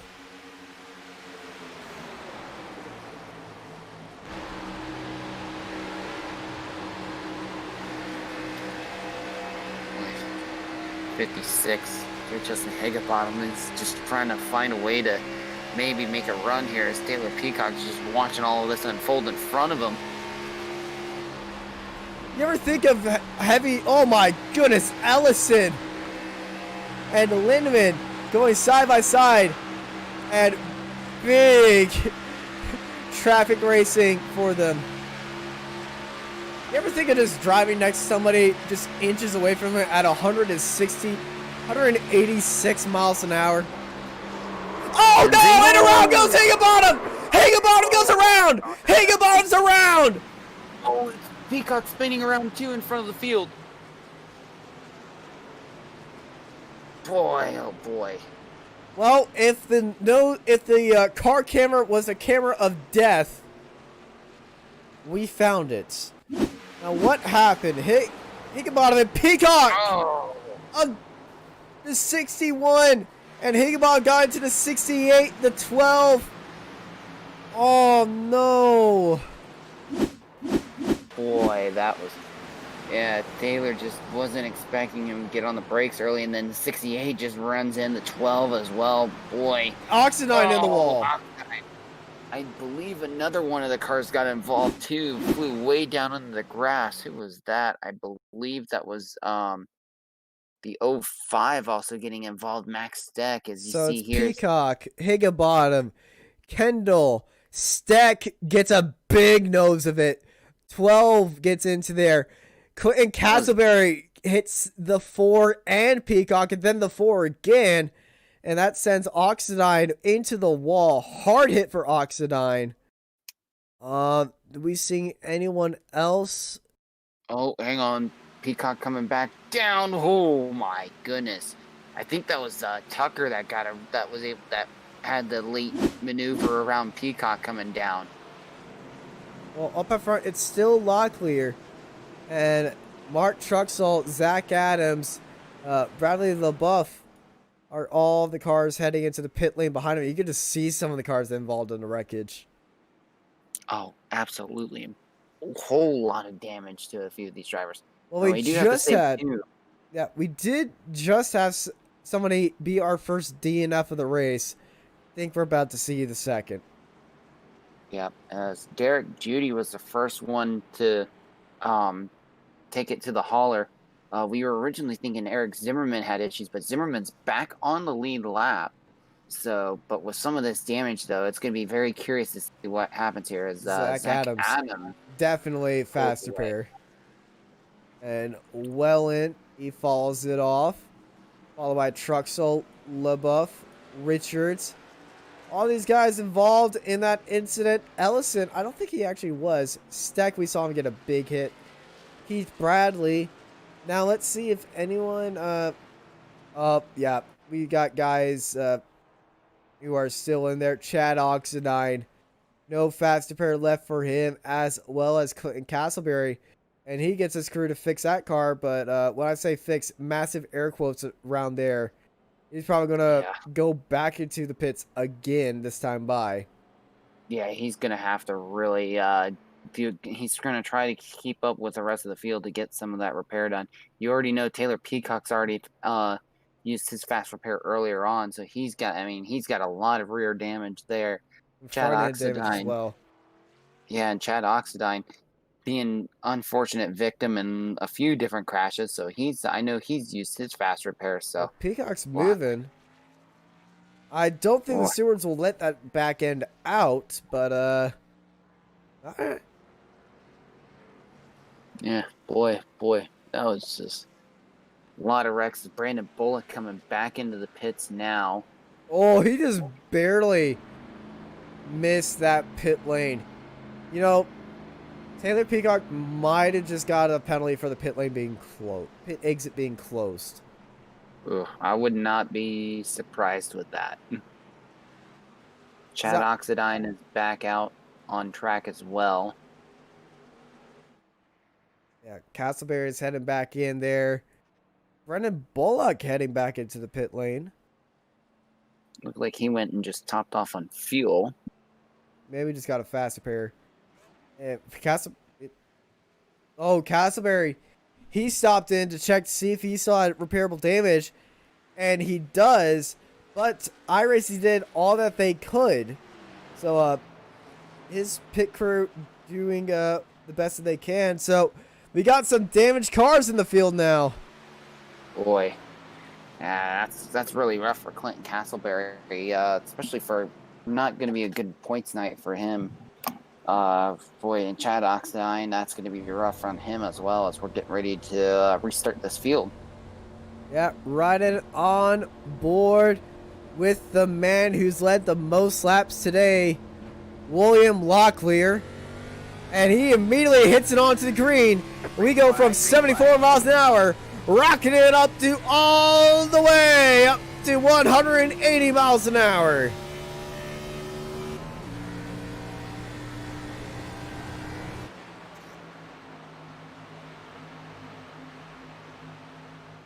And first three cars are single file. Well, now I say it, and here goes Sasko. And everyone else starting to go 2 by 2 now. Oh, God. Boy, that could have gotten disastrous. 41 had to take evasive action. Jonathan Mundo almost got hit in the rear. Ellis is not hanging up the boots yet. He's still going hard onto the 12 of Robert Richards. Wasn't Robert in that crash? I believe so. I believe he was involved in that crash, and here we go. Zach Adams, Derek Mullins. Mullins took a car to the face earlier in the race. That car looks nice and clean now after his fast repair, and he's fighting with Zach Adams trying to get 4th place. They're going 3 wides once more. But look at the battle for the lead. William Locklear able to hang on to it again as Nicholas Sacco and Raul Meza are just flip-flopping right now for second. And All right, man, caution's out again. It's Clinton Castleberry. Oh, Clinton Sneed involved. Oh. Oh my goodness, look at that. Oh my goodness. And that might be it for Sneed. I think Sneed's already been involved in a Oh, wreck. the 41! Oh my goodness! Oh. And that's 3, 4, 5, 6, 7, 8, 9, 10. Somersault at the end. I mean, All right, I need the scores from the judges. Russia is showing a 7.6, France 8.2, Germany 7. All right, and Italy 10. I'm going to have to give it over to my esteemed judge Taylor to break down his form in this crash. All right. Well, I mean, there, and then he ramps up on the wall and pirouettes, lands roof first. Everything seems okay here, and then every single flip so far has, well, other than that one was a little not clean, but then everything else, tire, roof. Boy, that view's that's got to be a fun little view there, just seeing ground, sky. Especially when it started getting even more Oh, violent. There's here, a somersault, here's a and bam, and dismount. great dismount because he kept on driving. Nothing Boy. happened. Man, I feel bad for Clinton Snead because I Oh, don't yeah. think he had a fast repair left either. And oh man, I'm sorry for laughing and making a joke out of that, but Oh, you don't see a car gosh. flipping 10 times over. I mean, I counted at least 10. He could have gone more. I mean, and then add in the somersault at the end and lands Yeah, perfectly on the wheels. That twist out was great. But, Oh man, his pit crew is just like, well, yeah. yeah. What can we do here? Well, go get a popsicle. Oxide's back in the pits. I think he may have popped his car into the wall just to try to get some damage so they can fix his car just a little bit. Yeah. Oh goodness. I don't think we're going to be seeing Snead back on track. I don't think so. Yeah, that's going to be a lot of terminal damage. I mean, it's going to be a while, but unless a lot more big wrecks happen, Clinton Snead will probably end up finishing 25th. Really unfortunate there, as Chad Oxidine is trying to get some damage done as well, as he's been sitting there for a minute, and he better get going pretty soon. He's going to get lapped. So Chad Oxidine, another victim, and now he's just let the going to pits. fall a lap down. Oh, it could be close then. Days ahead. Yeah, Still on the lead lap. it's still open. Yep, Oxidine's still going strong. Boy, oh boy. But second car a lap down. That might be done for the night, though, for Clinton Snead. Being the second car a lap down, he might end And up also, joining Zach Derek Adams Judy. went into the pits, followed by Bolek, Mullins, Peacock as well. These guys all dived into the pits and Looks like very Peacock might have- short. All these guys extremely short stops, so splashes of fuel or maybe serving a stop-go penalty, but or just checking to see if they damage because Peacock is still got that parachute on his back. Yeah, I thought Peacock used a fast repair, but he actually, thinking about it, he did use a fast repair early on after a big wreck happened. Mm-hmm. So, yeah, boy, it's going to be a rough night for him as we're getting ready to wave the green flag here again. Yes, we are chilling at 70 miles an hour. Law clear. Getting everyone prepped and ready to go back to green here for the NRE Power Systems Cup Series. California Dreamin' 365 all the way up to 180. Green flag back in the air. 43 laps to go. William Locklear got a great run there as Greg Well and Raul Meza not that far behind. Mark Truxell in fourth. These guys are, 37 got a little loose, and there goes the 5 as well. And there goes Gabriel Ellison just going, thank you, I'll take these 2 spots. So long, and thanks for all the fish.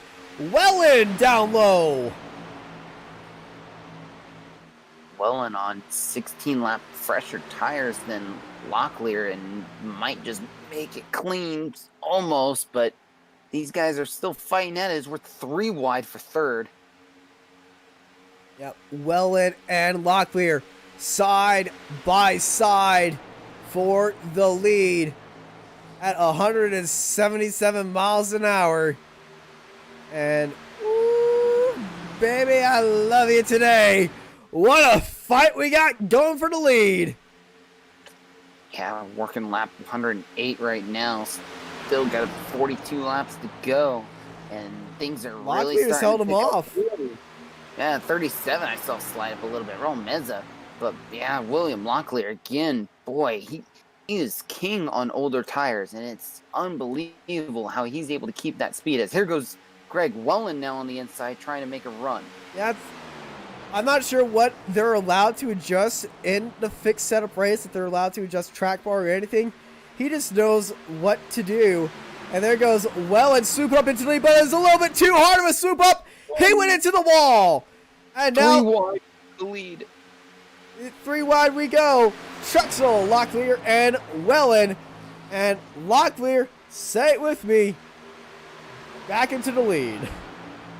Boy, Locklear. Whoa, looking further back. That was the, I believe that was No, that was the man on fire, Keith Bradley.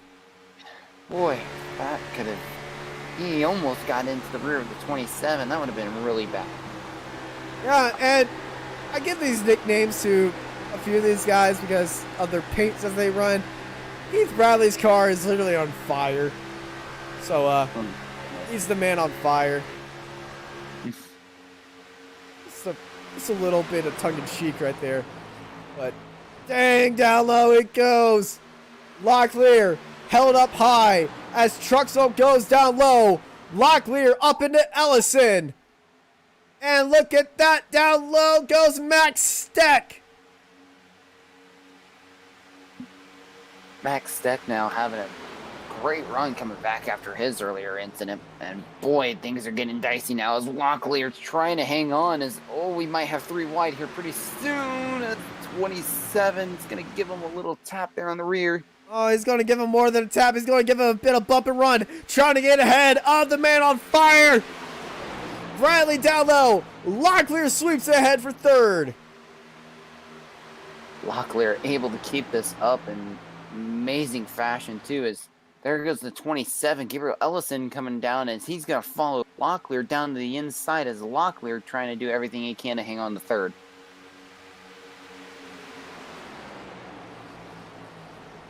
And this fight for the lead has pretty much dulled out. Well, when I say dulled out, it's still a pretty sharp blade, but they aren't killing each other. Well, as I say that, Truxell decides, you know what? I like swords. I'm going to make myself a sword. I'm going to go down low, and I'm going to fight it out hard as Locklear and Ellison go side by side for 2nd as well. And they made contact. Ellison dives down low and almost enters the pit lane. That could have been disastrous. Good save though by Gabriel Ellison, as that could have been a whole lot worse. Locklear hangs on the 3rd. Keith Bradley is now at the 4th, and these guys are just still going at it. They're riding on board with Ellison, who is sitting in 4th place because just right next to him is Keith Bradley, the man on fire. Side by side, up 3 wide they go. Hello, Jason Higginbotham. Where did he come from? Goodness. Yeah, your guess is as good as mine on that. My goodness. Somewhere. Unbelievable. But I can tell you one thing. The man from the Virginias, his Virginia hometown, is going crazy for their man. The 56 of Jason Higginbotham up into 4th, looking to make it the 3rd, but he's on back in one of the best defenders at Auto Club we've seen today, William Locklear. William Locklear trying to hang on to it, and Higginbotham got to run, as it looks like he might even clear him too. Well, Locklear, switch back, hello. And up in front, Truxell and Welland, they're bump drafting. They're bump drafting. They're pulling a Daytona. They're running away from this fight behind them. And Higginbotham. That's what they got to do. Yep, that's what they got to do. And, hard into the walls at 37. Oh, boy, that might be big. That might be big. 37 of Raul Meza just eats the wall, it looks like. He's dead on the track, I believe, right now. Trying to get back going. No yellow. And severely concussed. We might need to get a concussion protocol on this because he almost got to Max Steck, hard into the wall, and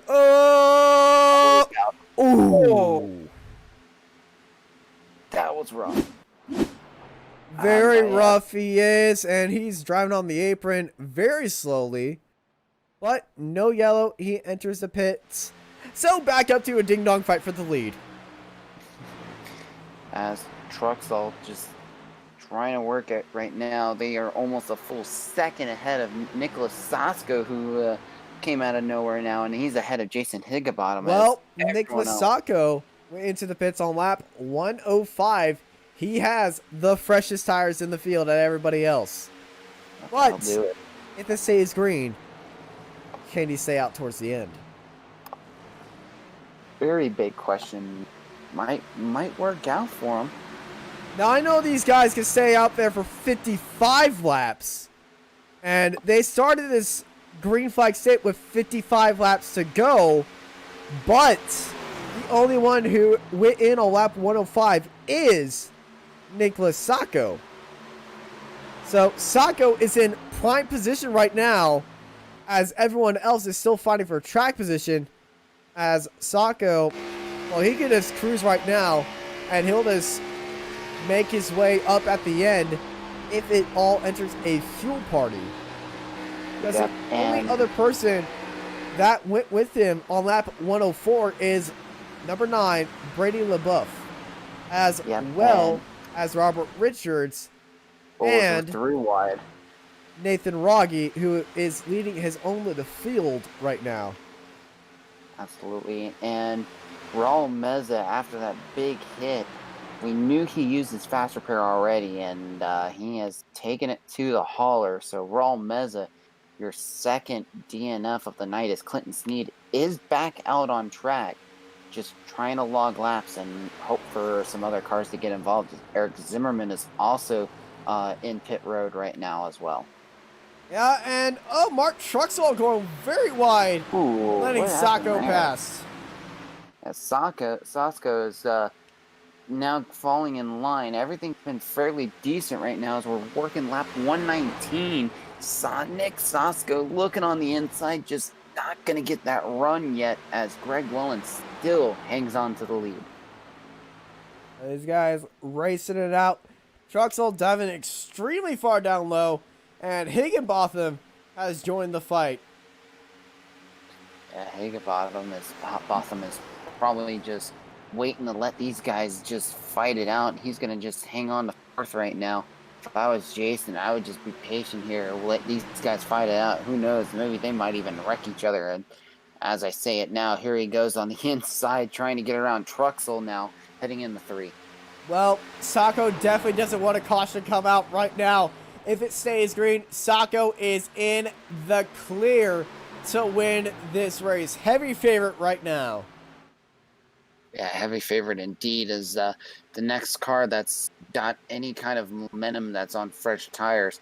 It was way down in 7th, and that's Bradley LeBeouf. So he's got a big gap right now, and Nicholas Sasko's got a great opportunity here to take the win.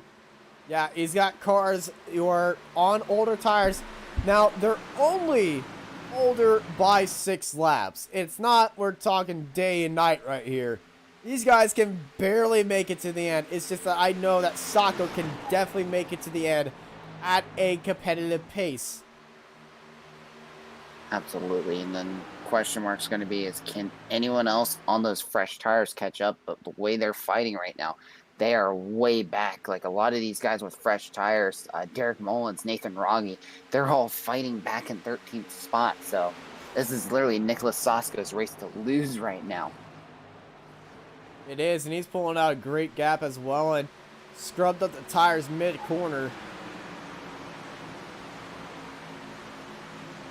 Looking down the field for any interesting fight, and, well, there's always an interesting fight whenever William Locklear's involved. Absolutely, and Locklear's probably begging for a caution right now, especially since the last time he came into the pits was lap 83. And those tires are screaming bloody murder right now. As when he went into the, yeah, they are screaming bloody murder. A few other swear words, and I think the dolphin sound. SpongeBob. Yeah, and I mean, if the caution comes out now, that'll be perfect for William Locklear, and it's gonna have to happen pretty soon. But the way these guys are running, everyone's spread out, single file, not really anything big going on other than Oh up my goodness, front. William. Oh boy, Locklear is still fighting it out with Keith Bradley there. Oh, he gets a little loose as that car is tightening up even more as those tires go away. You know, just throw it 3 wide, And- casual 3 wide for, Yep. you know, 10th. Yep. And oh goodness, that was close. So we had a little bit of a smoker further ahead. That'll be Zach Adams ahead of him.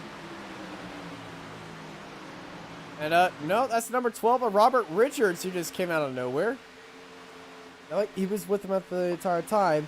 But it's Richards leading out this fight for the 9th place as Zach Adams is throwing up a big smoke bomb. Yeah, Zach Adams is a little bit of technical issues currently for him, but he's still running clean right now, hanging on to his Kendall. He's trying to keep Gabriel Ellison behind him, and boy, these guys are not helping each other out as Bradley LaBeouf and Zach Adams are going to close in on him. They're on fresher tires. Oh, boy. Can't get any closer than that. Gosh. 26 laps to go, and everyone racing like it's the last lap. Absolutely is. 27 gets another run out of the corner. He's diving on the Here comes inside Ellison. and taking it way down low. But still can't get the momentum as he's going to have to fall back again. That inside line, great for the move, but horrible on carrying the momentum into turns 1 and 2. And he is taking a big chunk out of those tires because the car behind him is loving what he sees as Bradley LaBeouf went into the pits on lap 104 compared to these guys lap 99. And that is Clinton Sneed we're seeing on the bottom of the oval right there. Definitely needing to be looked at by the stewards because he's going at a very slow pace. I think Sneed's just running the apron because he's figuring if he can be able to get 4 more laps in, he'll be able to switch places with Raul Meza because Meza's already put it on the hauler. Meza completed 105 laps while Clinton Sneed's working on lap 112. So, I mean, granted, points will always matter, especially no matter where you're at. So he's probably trying to make it long enough to get some points, get like another point or 2 on the board. Just gotta follow that 107% rule for pace. It's pretty close right now. I'm keeping an eye on his speed. Clinton's holding about 140 roughly right now. So That's 40 miles an hour slower than these guys. yeah, so it's probably really close, and I really close on that number right now. These guys are running 42.17. Clinton Sneed, last lap was a 53.32. Boy, 10-second difference. Yeah, Yikes. that's more than 107%. But Interesting. this is a We'll big see what track, Stewart so said. Yep. yeah. As a battle for the lead between Sacco Wellen and Higginbotham. Well, these guys are way in the lead ahead of Truxall and the crew behind them, but they're staying with each other because all of them, let's bring up their pit strategy. Pit laps. Sacco, 105. Wellen and Higginbotham, 99. Yeah, it shows it right there. I mean, 6 laps difference, but the way these guys are driving, they're being very cautious right now, knowing that they're pulling a little bit of a gap over 4th place, because 4th place right now is having a huge mess of a battle right now with Truxall, Ellison, LaBeouf, and Kendall. And I think those top 3 are realizing that if they can just stay in line, they can pull away and they can be able to just fight it out for the win at this rate. Yeah, what Wellen is doing right now, he's going to be sitting in the draft. Same with Higginbotham. Sitting in the draft, lifting off a bit, saving fuel, making sure that they can make it to the very end on fuel and forget about fighting for the lead and chewing up those tires. Without a doubt, and that's going to be the best thing that they can do, because the only thing they just got to hope for is not have a wreck happen, especially with some of these guys further back being very close to each other, because any big wreck like that can really trigger a caution, and then you're going from like this nice little green flag run we've got to all of a sudden we only have a 10-lap sprint, so anything can happen. Anything can happen, especially here at Auto Club. As we're looking at this fight for the lead, let's go back down low, and Truxell's weaving down the field as Ellison is chasing him down. Bradley LaBeouf leads out Ryan Kendall and Zach Adams, who is on the same pit strategy as LaBeouf, and the leader is down the field. William Locklear still side by side with somebody else. What's new? Yeah, William Locklear is probably hitting himself for not pitting there, because there ain't no way he's going to be able to make it to the end if he does. Locklear did not just do that! Alright, man, caution is out. Caution is Oh out. my. Awesome save by Max Zach, but oh my goodness. Well, Well, where's the strategy book? I need the strategy book. I need just it. throw it out the window now. You Yeah, might as well that's throw right. it out the window. Yeah, that's what I'm trying to find. Here it is. 2020 strategy book. I don't know if you heard that, but that was the. I threw the Oh, I book did. against the wall. I definitely heard that one. I don't know if the stream microphone picked that one up, but Oh my goodness. I'm gonna have to find that one. Wow. Well, that, well, So who's going into the pit lane? everyone. Do you think? Yeah, 20 laps to go. Yeah, You'll be a madman to not go into the pit lane. yeah, you need fresh tires. I mean, if you don't pit for tires, you're a madman, and I want to know Who's your Yeah. doctor? And tell him up the dosage. I All right. I Well, will see. it's this is what makes not racing a team sport. You rely on a team. You rely on your pit crew as these drivers race it down into pit road right now. Who's going to have the pit crew to top all pit crews? And who is going to have the race? Oh, and there's Clinton Sneed that's staying out right there. But these guys racing into pit road right now. Who's going to have the best team? Who's bought them all the drinks? Who's going to try and battle it out for the lead? Here for the California Dreamin 300. Weller gets into the pit lane. Who's going to win this race off of pit road? Tires being taken got by two these cars guys. further back. Some guys taking 2 tires. Some are not taking fuel. Who's going to be? It's going to be Wellen. Wellen easily got that. Nicholas Sasko got second. Mark Truxell coming out third, so it's going to be very close here. Locklear jumps ahead of somebody else, and Locklear might be getting an EOL for just spinning out Steck right there. Oh, more than likely. I would not be surprised. Yeah. I don't know if they have live stewards, though, so. I would assume they do, but man, I don't know. Boy, it's going to get really interesting. Well, here's the other thing, too. Locklear and Steck are right next to each other when they came out of the pits, so, I don't know. I don't know. It's gonna. Maybe retaliation? I don't know. Oh, wait. They're right Oh, next to no, each they other. are. That's what I was saying. So, Maybe. Might have to keep an eye on this. This is fucking interesting. And with everyone on fresh tires, no one's holding back, and guaranteed we're gonna have 5 wide at the start. And there goes the finger. Glad we aren't in. Okay. I felt like I just thought I saw Max Stack about to just brake check 24. Oh boy, yep. That I would have it's expected. not- I yeah. would have expected that, but hey, hot, awkward between these two. I don't think either of them has damage though, so. And to be fair, and in Locklear's defense, he made the race a lot more interesting, and they both needed tires, so. Absolutely. But he also gave everyone else a free pit stop as well. So, It helped him, but didn't help him.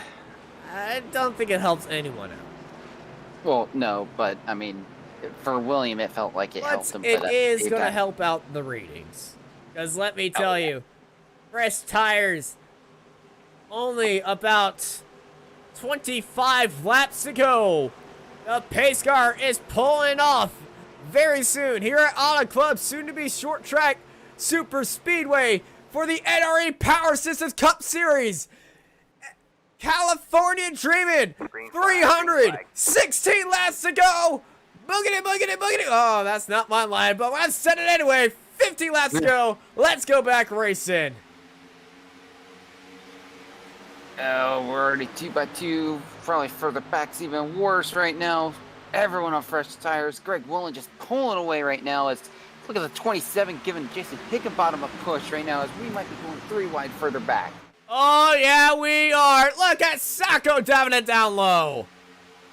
Sasko's trying to find a way. He knows he needs to get around Truxell, and boy, he sends it in there. As Greg Willen might have even a better run, though, from the lead. As Sasko's right now just trying to get back on the hammer. Here we go, further back. Oh my goodness, everyone is trying to fight for position right now. It's a giant pack right there. Very clean up front as Truxell gave Sacco the old switch around. But Sacco holding it down low ahead of Truxell. boy, as these guys are still fanning out a little bit. Not as big as what we were expecting, but these guys are still giving a whale of a battle right now. Sasko trying to find a way to get any kind of ground, and it's just not working as Greg Welland still pulls away as Sasko almost gets the outside wall there. That is, and look what's happening behind him. Oh, Three boy. wide. And look where William Locklear is. He's right in the middle of that. He is, and he's moving up through the field. Currently sitting in 9th place, but that's Rhett Tucker down low.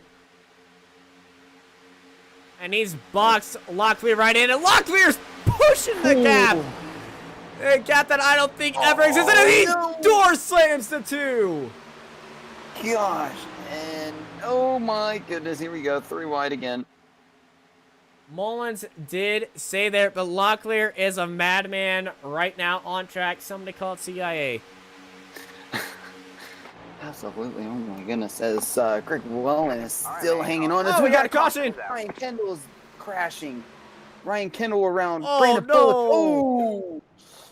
Oh, that looked like a hard hit for 9 of Lindman. Oh, wait, he's trying to get it back around. Oh, no, 3 wide gone wrong. Oh, no.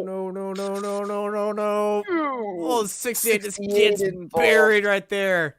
Yep, 68 involved. Oh, here goes 69 of Lindman. Gonna The 41 gets barely. tagged. 41.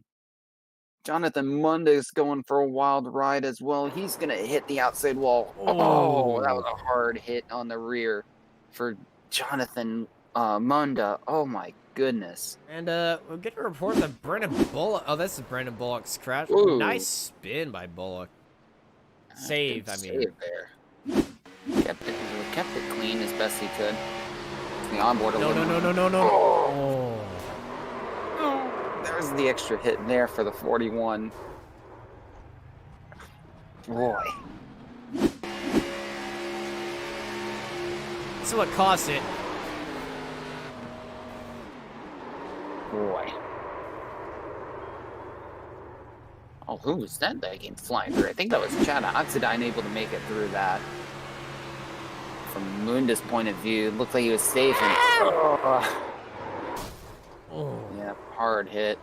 And I believe that was Chad Oxidine making it through that wreck. Boy, he might have an interesting view of that. Let's right on board.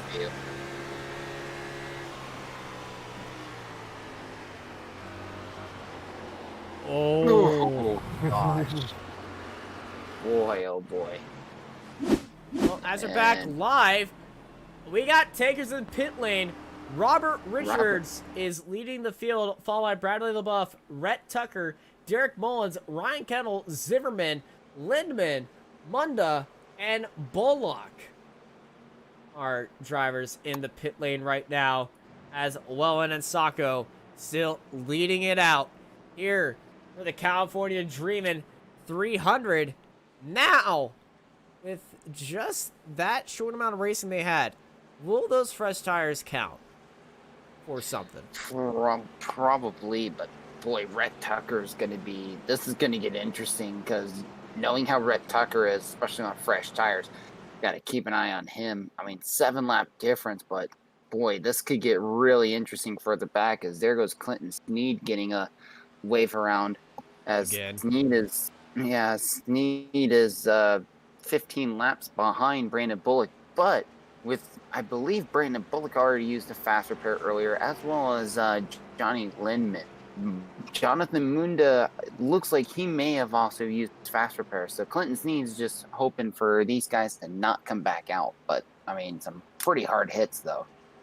Massive hits happening in the back right there, and well, we're just gonna see what happens here, as we just have 10 laps to go here in California.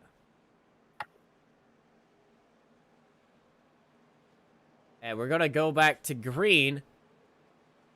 3, 2, this time by. So it's going to be a 9-lap shootout here at California for the California Dreamin' 300. And oh boy. Oh my goodness. Auto Club is on their feet. Absolutely. And Brandon Bullock is still sitting in pit road, so he probably had some really bad terminal damage that he is trying to get fixed.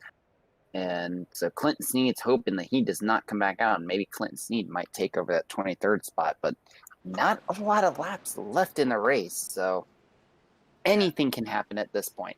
Honestly, anything can happen, and I won't be surprised if we go to a green, white, checkered. Absolutely, I can agree with that. Because not a lot of time left, and these guys are going to be being super aggressive, especially the guys with the fresh tires that just pitted.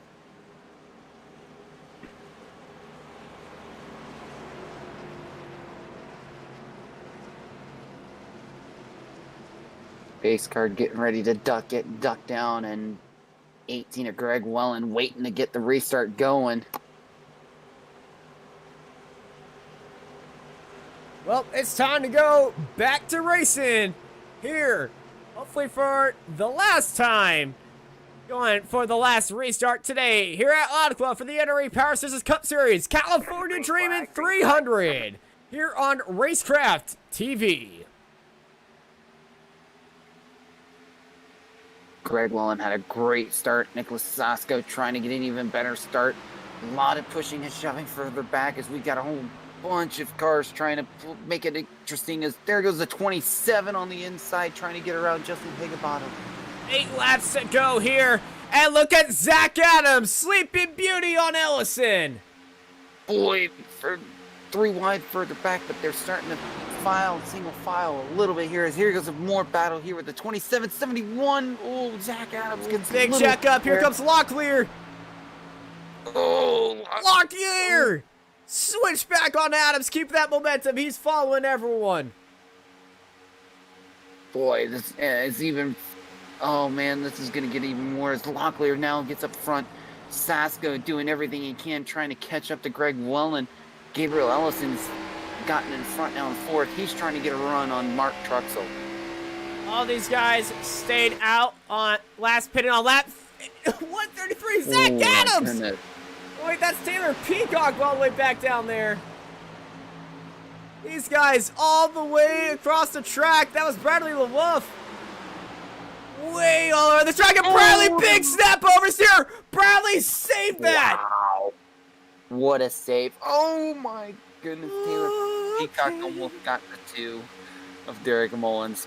Boy. Rhett Tucker just went purple. He just went the fastest lap of the session with a 40.2. Rhett Tucker on those faster, on the freshest tires of all of them, and he is pushing hard. Can Rhett Tucker power his way from 8th place with 6 laps to go in this field of rabid wasp and beast in the Californian sun for a Hollywood ending in the California Dreamin 300? They're going 3 wide coming out at turn 4. Rhett Tucker down the inside block there, collects them. Oh my goodness. How is there not a caution yet? There's going to be cars flying back up pretty soon. Locklear is stuck in the bottom line. Wow. Adams came through here. We're staying green. So green. Oh my goodness. Don't park it on the track, Locklear. Come on. Get going. Don't bring out the caution. Wow. Oh my goodness. We just saw that. That did not just happen as we're still green. Back onto the front straight. Some grass might be on the front straight. 4 laps to go. Welland, Sackle, Truxall, Ellison, Higginbotham, Rogge, stack your top 7. Yes. Yeah, a few of these guys are just couldn't believe that just happened, and Sasko just putting down the hammer as the 5 of Truxall's just gotten. He's just had no grip at all.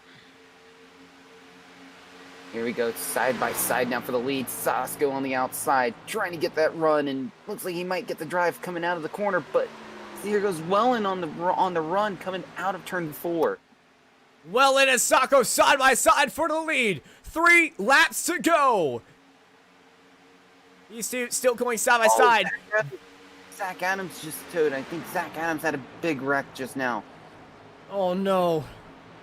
Well, Zach Adams was involved in there, so not surprised from there, and I'm surprised we're still green flag with all this is happening all around him. Ellison looking down low on Truxall, and they're all lined up once more. Welland, Sacco, Truxall, Ellison, your top 4. Higginbotham in 5th. Staying right behind, we got Rogge and Steck waiting for the scraps of this fight. Welland diving down low. 2 laps to go this time. Defending as hard as he can from Sacco. They drop Steck. It's now the top 6 battling out for the lead here at Auto Club Speedway for the NRE Power Systems Cup Series California Dreamin 300 here on Racecraft TV. 2 laps, 1.5 laps remain as they race down the backstretch. Sacco and Welland racing it out for the lead here. And here comes Sacco looking around the outside. I'm thinking of a switchback, but here comes Ellison on Truxall. White flag is in the air. 1 lap to go.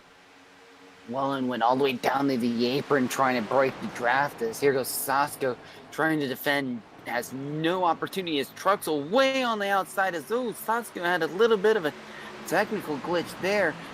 Welland is loving this. He got 0.3 of a second lead coming into turn 3. No one is looking like they can touch Welland. He's played this race perfectly. He's got pole here for a reason. He's the fastest car on track going through turn 4 right now. And taking the NRE Power Systems Cup Series California Dreamin 300 is going to be Greg Welland. Oh, further crash, further back. We got Clint Castleberry, Bradley LaBeouf. Looks like Robert Richards got involved. We got crashing at the start-finish line. Oh, my goodness. Oh, 68 took a hard hit. Oh, 5. Crashing at the start-finish line as well. There's a car sitting down on the low side as well. Well, I think that was just a lot of frustration built up. Dustin Scruggs' car is blown up. Oh my goodness. Wow, what a finish. So we're running on board Clinton Castleberry. Hopefully he can show. Oh my God! Is that Wow. That, oh my good. Oh, Mullins got me. Started somewhere with Mullins. Well, even further back with Mullins then. Yeah, that was even further back with Mullins got loose. Here we go. Mullins gets loose. Ooh, that was just a save, though. Man, who else got it? Oh. Wow. We gotta figure out what cars that was, because boy, that was a big wreck, though. Because everyone else further back got involved. Oh, it might be 05 and the 9. Oh my. It was then a the 12 and a 5 and a 9. Oh. Wow.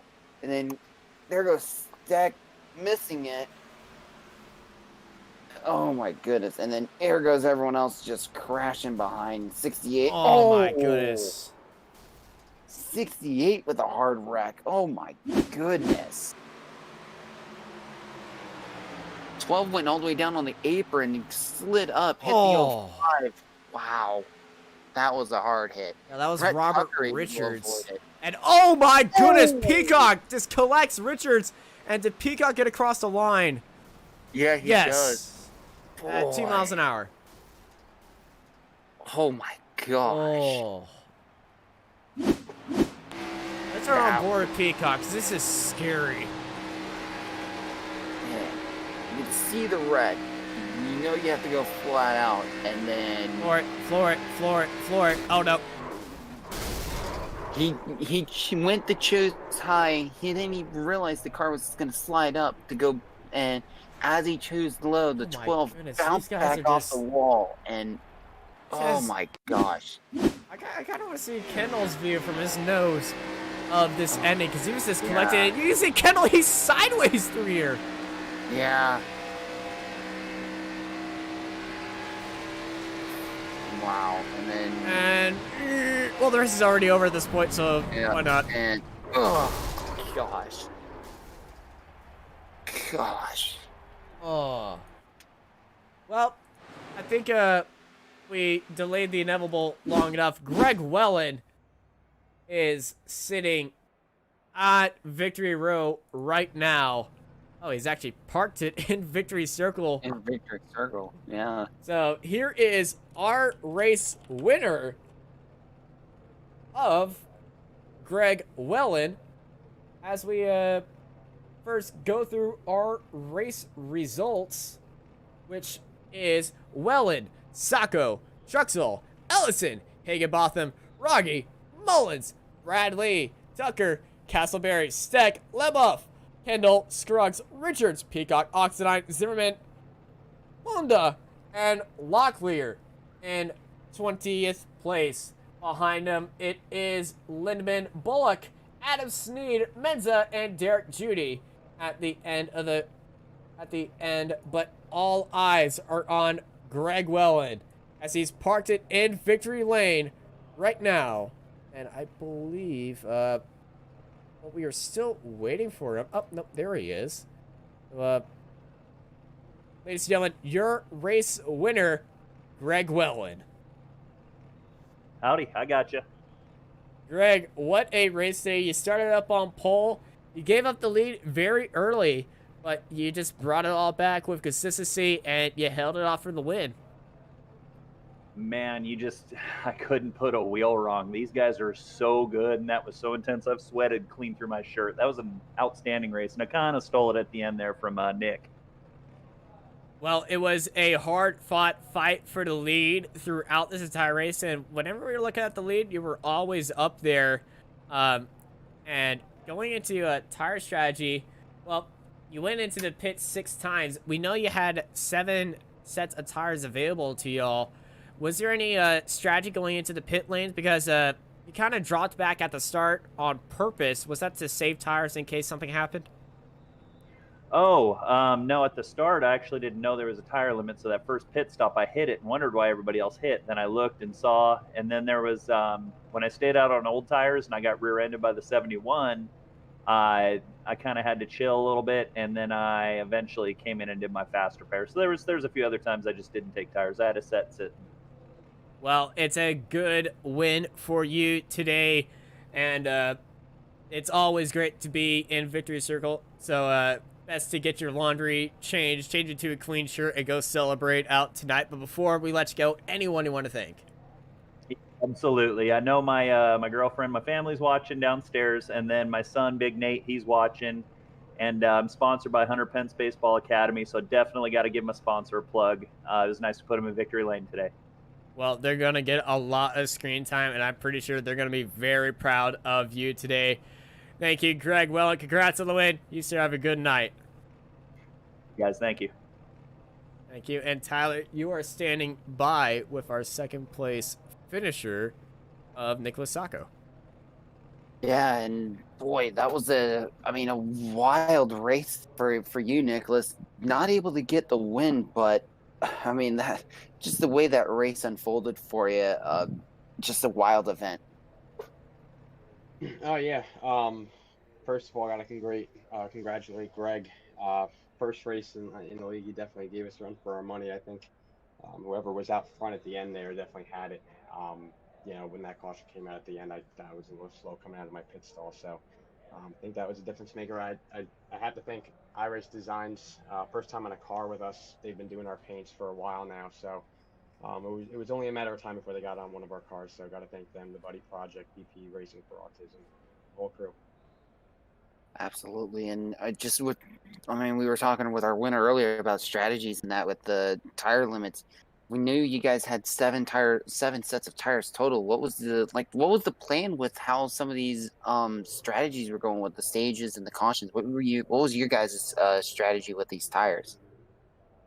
I think my strategy is always just have as many sets as I can for the last stage, and we did. And it seems like the consensus is with this league that we seem to not have too many cautions in the last stage. So I don't think we'll change it up at all. But gotta thank everybody. I think a second place is definitely a good thing. We've been trying to make a name for ourselves out here, and I think we've been doing a good job. So.